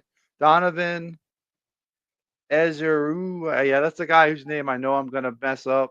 Out of Boston College. He's number 24 overall, but the third best player left. The fourth best player left is running back Travion Henderson out of Ohio State. Originally 31 on my board, but still left. And the number 5 on my board is wide receiver Jaden Higgins out of Iowa State, originally 32, but the fifth best player left. Do you still need more time? I kind of do, yeah. Dude, Okay. I have to pick for like 5 teams here. Yes. Okay. And I got to double check and make sure that you didn't pick certain players. So continuing down, the sixth best player left on my big board, originally ranked number 35, defensive tackle Kenneth Grant out of Michigan. Seventh player is originally 37 on my big board, cornerback Trey Amos out of Ole Miss. And eighth best player left, originally 38 on my board, quarterback Tyler Sow out of Louisville. The ninth best player on my board is safety Malachi Starks out of Georgia. The 10th best player on my board is tight end Elijah Arroyo out of Miami. And he was originally 40. So that getting closer to the top 40 on my board. 11th, defensive tackle TJ Sanders out of North Carolina. 12th, edge rusher Jordan Birch out of Oregon. 13th, cornerback Benjamin Morrison out of Notre Dame. 15th is wide receiver Trey Harris out of Ole Miss. 16th, defensive tackle Darius Alexander out of Toledo. 17th, my man Luther Burden III out of Missouri. 18th, tight end Mason Taylor out of LSU. 19th, offensive guard Jonah Savania out of Arizona. And the 20th player left on my board, wide receiver Jalen Noel out of Iowa State. He's actually number 50 on my board. So getting closer to the top 50. yeah. All right. Okay. I think I should be good here. Just gotta write this one in. Okay. Yeah, there's a couple of I'm gonna have to modify too, but I'll do that as I need to. That's why I left the second round open to filling in here, because I knew this was going to happen, and I'm not going to sit here and try and scramble. So the good thing is after I make my big line of 4 picks, you're going to have 3, and I can fill in my next pick. And then while you make a line of 2 picks, I can fill in my next pick. Like I'm in good position here. So more evenly spaced out, basically. Pretty much the first pick of the second round is in the 33rd pick overall in the 2025 Huddle Hub mock draft. The Browns select quarterback Jalen Milroe, Alabama. Wow. Okay. Let me find him quick on my board here. Oh, okay. 2 big picks, Abdul Carter, Jalen Milroe. Yeah. The first 2 rounds for the Browns. So whenever are you ready for the Giants? Yeah, I'll wing it because I originally had Gray Zabilla going to him, but he got drafted in the first. So let me take a quick look at my board here. Okay. With the second pick of the with the second overall pick of the second round of our 1.0 mark draft, the New York Giants take running back Omarion Hampton. Son of a bitch. So now they got their quarterback in this draft, and they got their future running back in this draft. Thank you. Thank you. Welcome. Thank you. Because the 35th pick in the Huddle Hub mock draft for the Tennessee Titans is running back Omarion Hampton out of North Carolina. Thanks. Not anymore. So I already have to make I have to make an edit on my second pick in the second round. I'm helping out the Giants, though. I got him Sanders. I got him Hampton. 2 first-round quality talents. I should be their GM. Jeez. That's okay. Oh, man, that's funny. Oh, boy. The funny thing is, I actually have Hampton rated 1 spot higher than Sanders on my big board. I have Hampton rated the 13th player and Sanders rated the 14th. They got a steal in the second round. Now I got to make sure this guy wasn't picked, which is good. So I got the 35th pick overall in the 2025 Huddle Hub mock draft. The Tennessee Titans select Travion Henderson, running back, Ohio State. All right, so he is a Titan, you said? Yep. Set number 2 to the Titans. Okay, good pick. With the 36th overall pick in the draft, the Jaguars select Malachi Starks, safety, Georgia. Okay, who did he go to? The Jaguars. Okay, number 2 to the Jags. With Okay. the 37th overall pick in the 2025 Huddle Hub mock draft, the Raiders select cornerback Trey Amos, Ole Miss. Okay, 2 to the Raiders.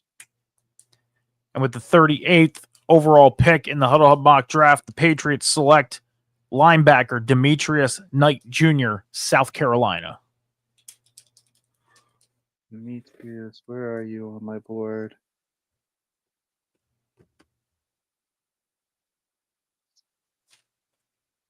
Well, I have to look for him. I can't find him.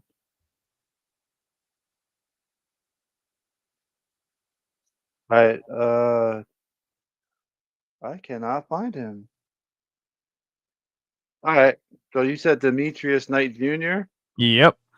to the Patriots. I'm going to make a note of that in the overall pick for the Patriots.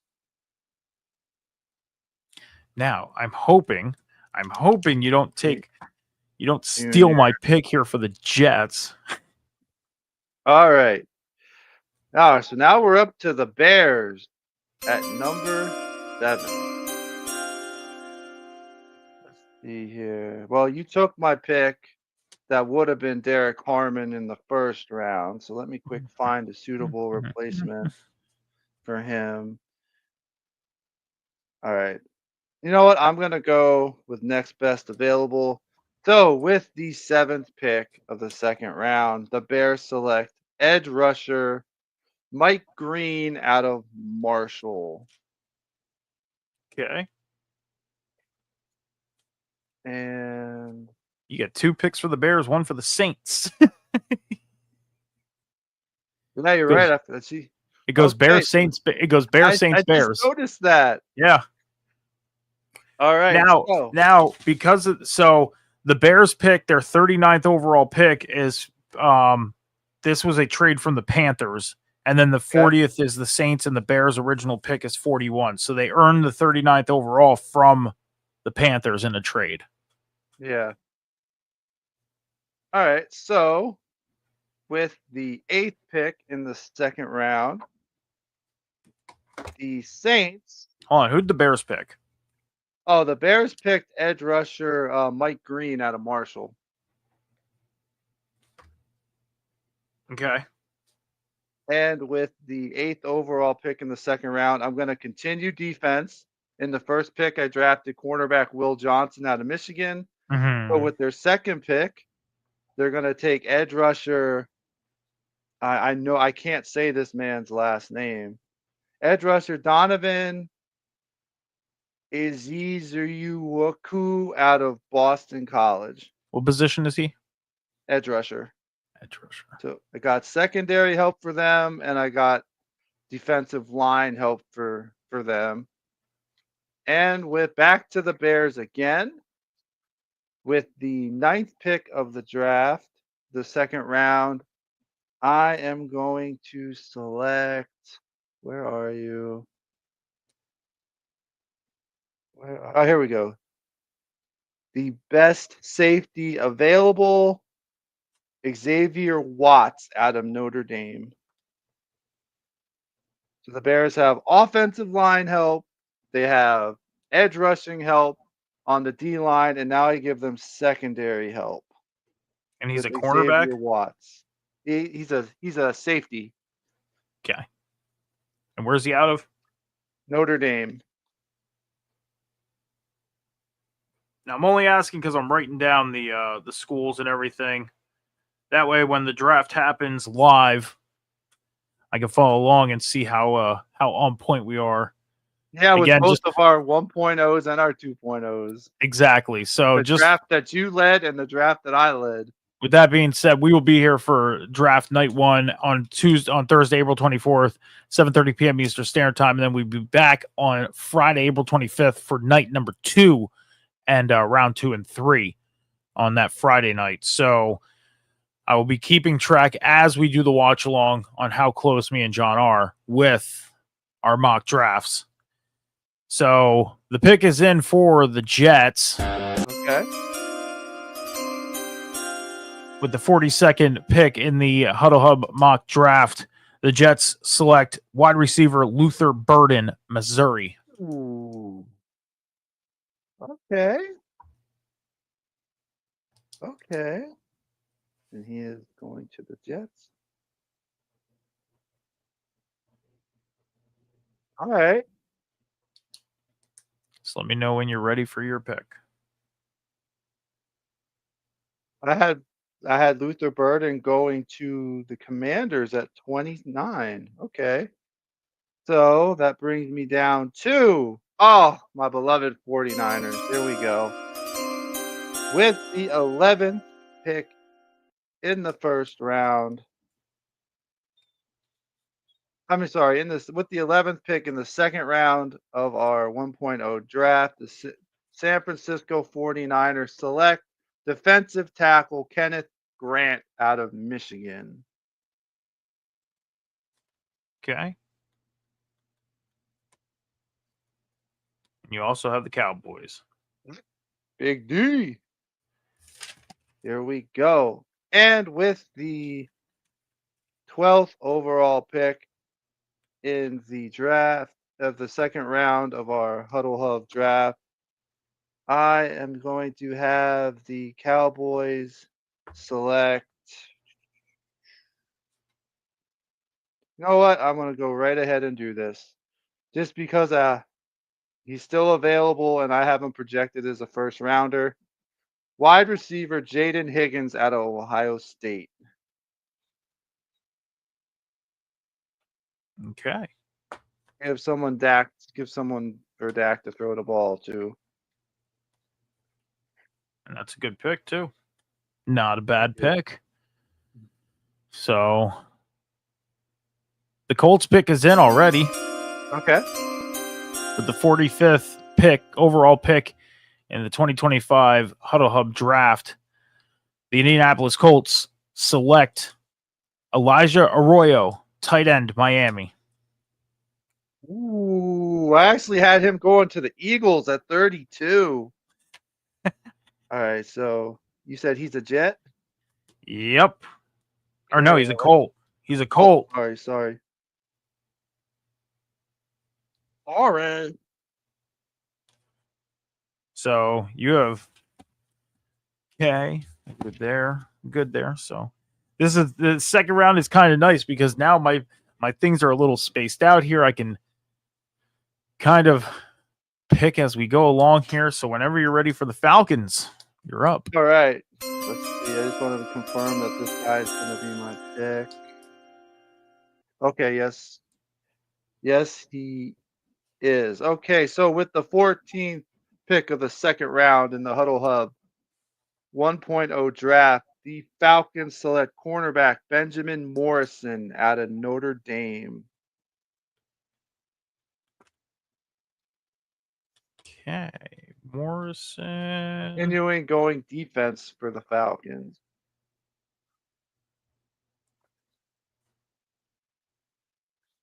Okay, and the Cardinals are up. All right, so the Cardinals. think I know who I'm gonna veer away from my original pick because there's a better player available. So with the 15th pick of the second round, the Arizona Cardinals select wide receiver Trey Harris out of Ole Miss. Let's give Kyler Murray some more help and free up Marvin Harrison Jr. even more. Okay.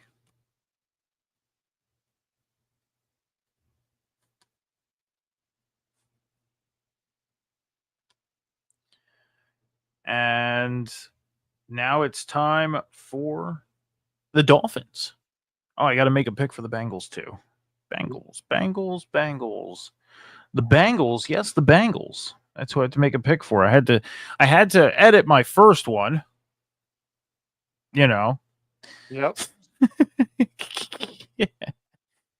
So I just got to make sure that this player wasn't taken.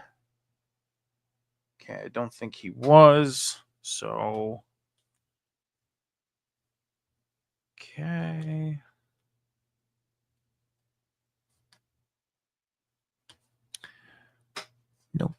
Nope. Okay.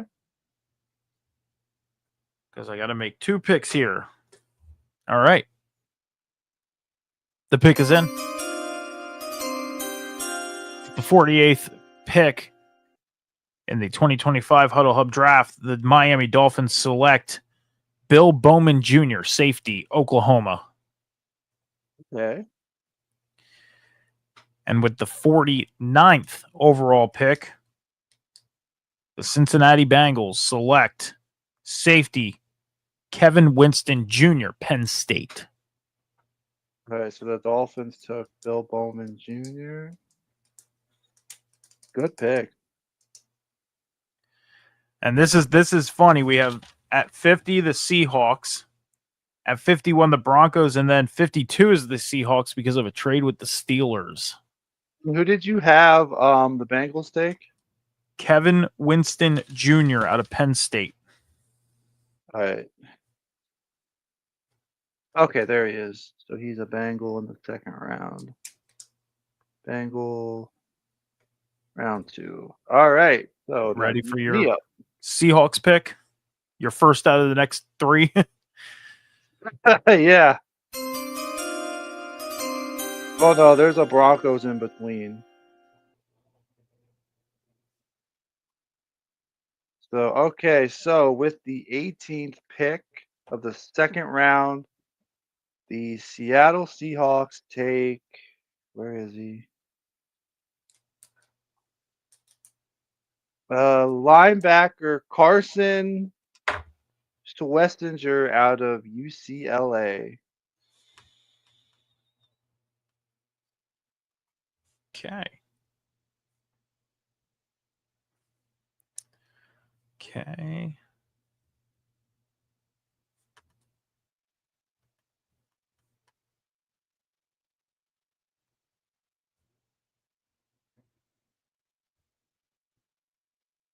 Okay, pick is in for the Broncos already. Okay. With the 51st pick in the 2025 Huddle Hub mock draft, the Denver Broncos select cornerback Darian Porter out of Iowa State. Ooh, I like that pick. Now you have a couple. You have the Seahawks, Bucks, and Packers. Yes. For the next 3, the Seahawks earning this one from a trade from the Steelers, and then the Bucks and Packers have their own picks, and then followed by the Chargers, who have their own picks. Well, the Chargers and then the Bills Bills are at 56 with a trade from the Vikings through the Texans. Okay. Okay, so with the is this number 20? No, yeah, it is. With the 20th pick in the second round, the Seahawks select offensive guard Jonah Savania out of Arizona. Jonah Savenia, offensive guard. Just want to get the name, spelling of his name right here. Okay, I see him. And that brings me to the Tampa Bay Buccaneers at number 21. Mm-hmm. Just got to make sure this guy is the top player left on my board, which, where are you hiding?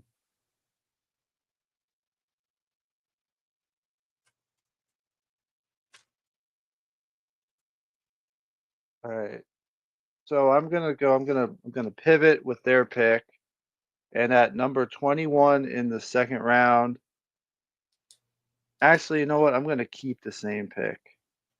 With number 21 in the second round, the Tampa Bay Buccaneers select offensive tackle Tate Ratledge.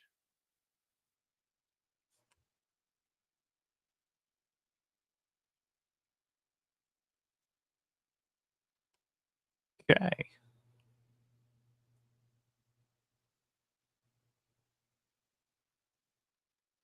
Okay. And you said Tate Ratledge, offensive tackle?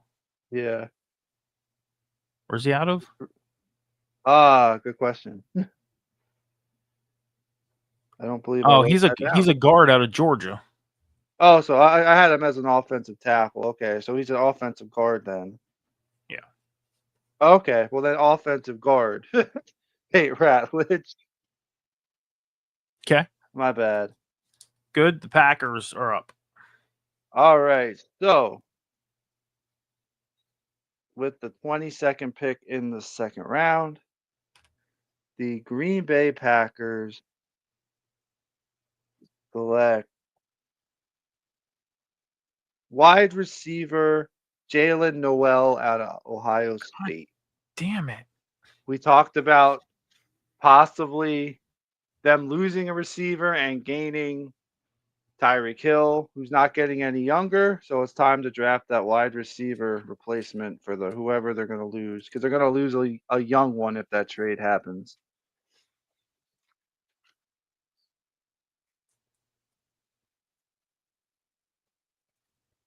And since you stole my Chargers pick, which is up right now, I'm good at that.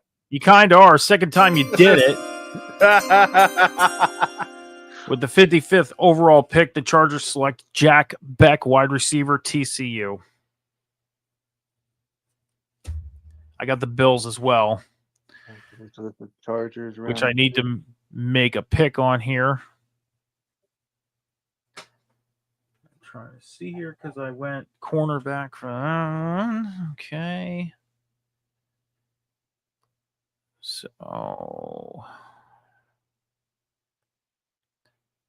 I don't think he was picked yet. He wasn't. So he's going to be picked. Okay. Because the Bills, with the 56th pick in the 2025 Huddle Hub mock draft, the Buffalo Bills select defensive tackle Darius Alexander Toledo. Okay, good pick. That was the Bills.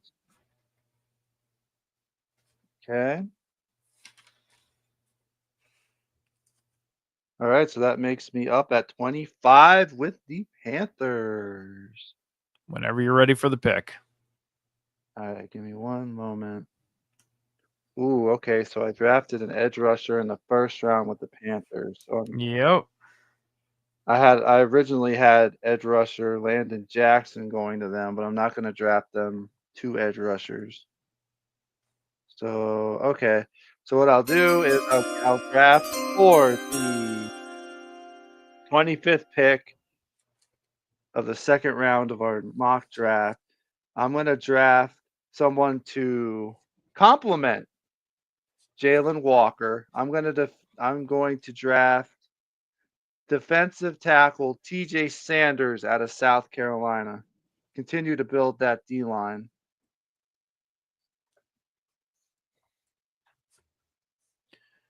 Okay. So if you want to talk about your picks for a little bit, why I make my next 2 picks, because I have the Texans and Ravens coming up, you're more than welcome to. Sure. I'll start with the last pick that I did. Didn't realize that I drafted. I should say I forgot that I drafted Jalen Walker in the first round for the Panthers. I wasn't going to go edge against them, although I did think about drafting Jordan Birch out of Oregon.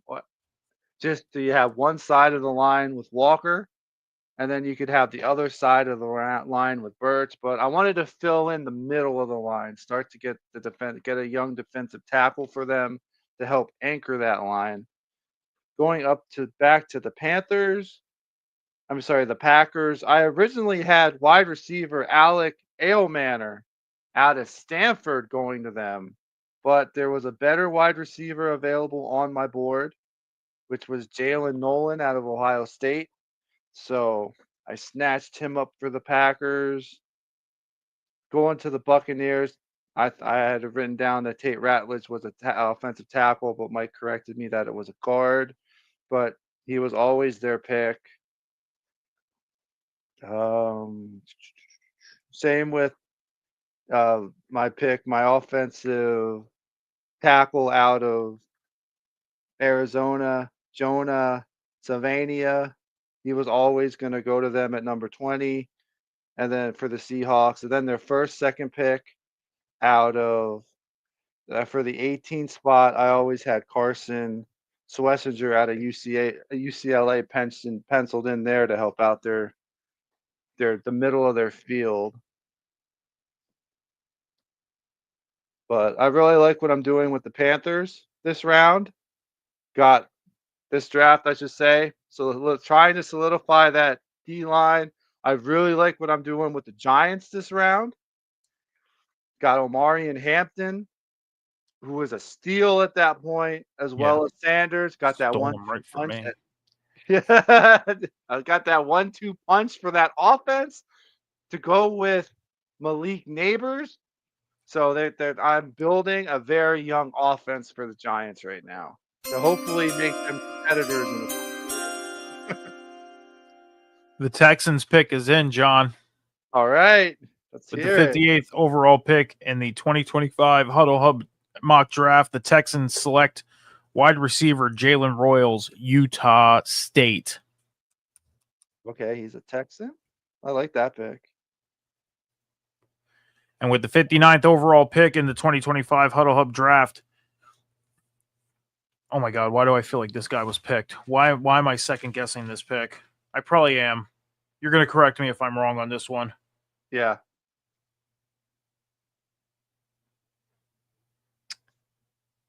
The Ravens select safety Andrew Makuba, Texas.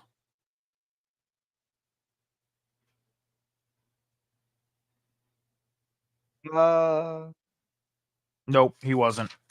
No. We're good. Okay. All right. So the Ravens, I'm going to mark that down for him real quick. So safety, you said Andrew Makuba. Yep. Could you spell that last name real quick? Makuba. Okay. He's probably on my big board. I just overlooked him. I couldn't find him when I looked for him real quick. Okay. So that brings me up to the Lions and Commanders. All right. So make sure my man is still there for the Lions. I don't think he is. Nope, he got drafted. I originally had the Lions taking Jack Beck with their second pick. So let's see. I'm gonna have to make a pivot here.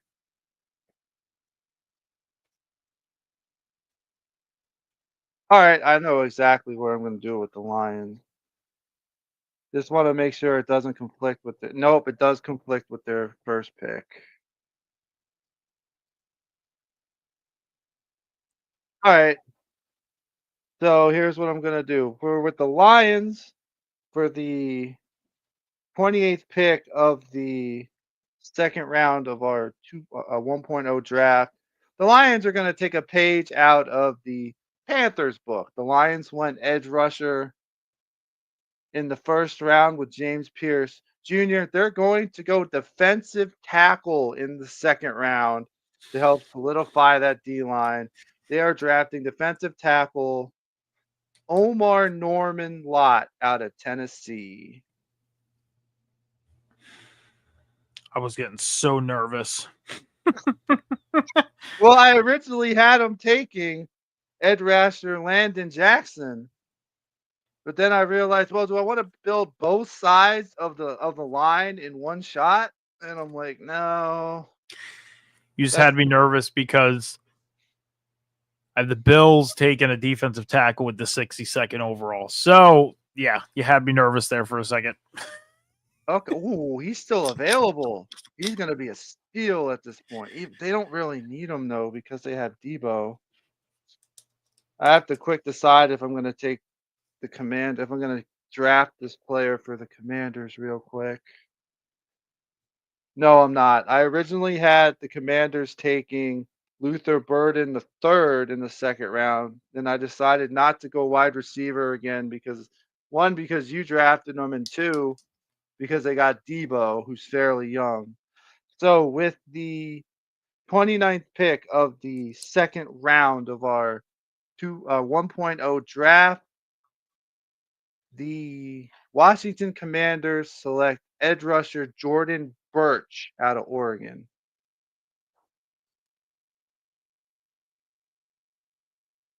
What position was he? Edge rusher. Okay.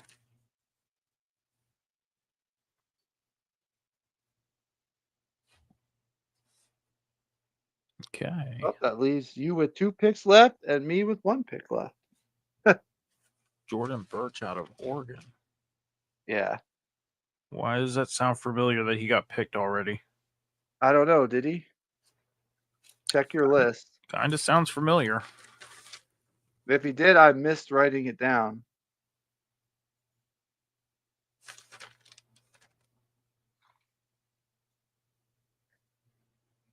I have him as he's still available. Just verifying. Yeah, verify that, please.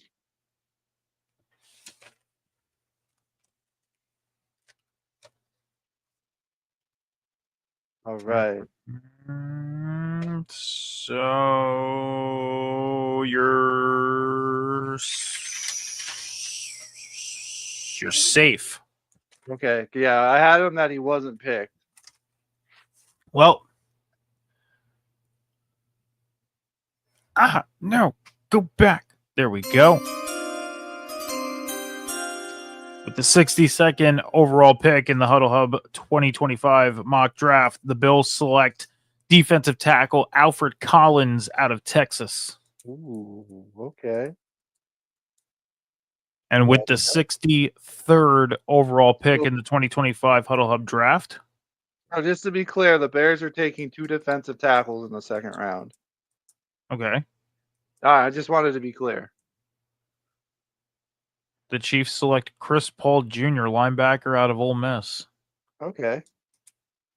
We're in the second round. There's one more pick left, and that's the Eagles.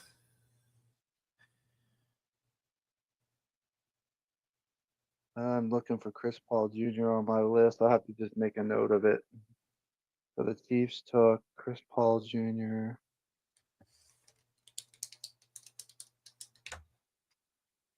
All right. So I originally had, for the last pick of the second round, the Eagles taking Elijah Ororo, but he got taken earlier. So, yeah, he got taken by the Colts. I'm going to stick with the tight end spot. And with the 32nd pick of the second round, the Eagles are going to take tight end Mason Taylor, LSU. Okay.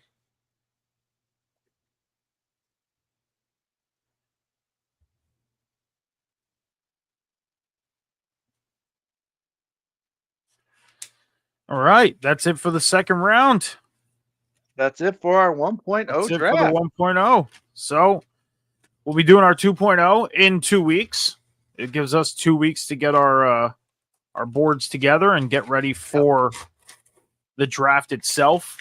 that would be the week of the draft. Yep.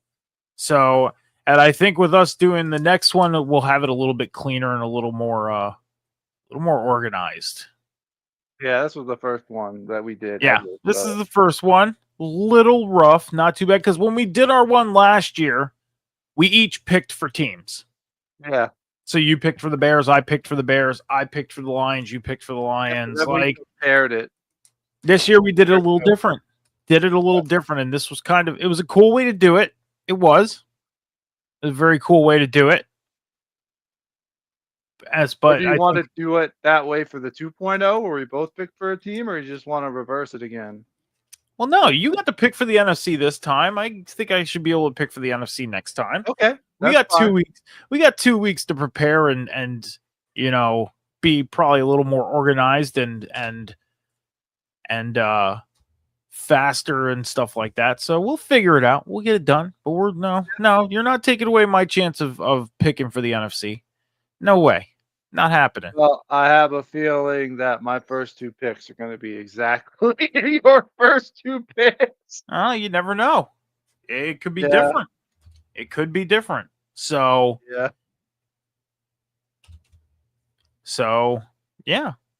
But that's it for our mock draft. That's it for today. I just want to let everybody know to head over to our social medias. TikTok and X at the Huddle Hub Pod and YouTube at the Huddle Hub Podcast. You can catch the whole episode over on the YouTube. It'll be posted by Tuesday. You can also join us for the night 1, round 1 of the 2025 NFL Draft on April 24th, starting at 7:30 p.m. Eastern Standard Time. We'll be live. Draft starts at 8 o'clock. We're going to do a little bit of pre-show, get ready for the draft. So, John, with that being said, your socials are on the bottom. What do you want to let the people know?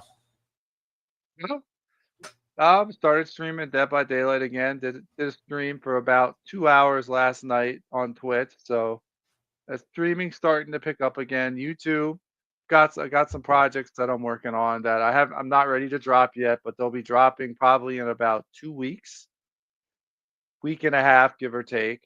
So just be prepared. Just subscribe, like, so you know when everything drops. Follow me, subscribe on Twitch so you see when I'm live, either filming for YouTube or just streaming for fun. What about you, Mike? Where can we find you? You can find me on Instagram, X, TikTok, Snapchat, and Twitch at MetalBike714. Also tomorrow night over on Rivet City Radio's Twitch channel at 8 p.m. Eastern Standard Time with Cam for the Monday Night Raw watch along, followed by the table spot as we talk about the show after the show. And then on Wednesday on Rivet City Radio's Twitch, Off the Top Media's YouTube channel for The Boom, hosted by Cam right after AEW Dynamite, and Phil will be there as well. And back here on Sunday with you for the Huddle Hub Podcast. Next week, we will do our wrap-up of our 1.0 predictions with the playoffs. I'm going to have everything situated today and figured out who makes the playoffs and all that stuff. And then we will organize that and have it ready for you guys, and we'll have the news plus the UFL will be the show for next week. So, and then in 2 weeks, our 2.0 mock draft, which will pretty much take up most of the show. We'll do the news, we'll talk UFL, we'll do the mock draft. So our next 2 shows are pretty much planned out for you guys. So please come check us out. You have anything else, John? No, that's it. Everybody gather around. 1, 2, 3, break. That's right. The huddle is broken. Thank you for joining us for this live version of the Huddle Hub Podcast. If you're not joining us for the live, thank you for joining us for the replay. As I always say, be good to each other, be kind to each other, take care of each other, be patient with each other. Remember, the world is not moving as fast as you think. Until next Sunday, see you guys.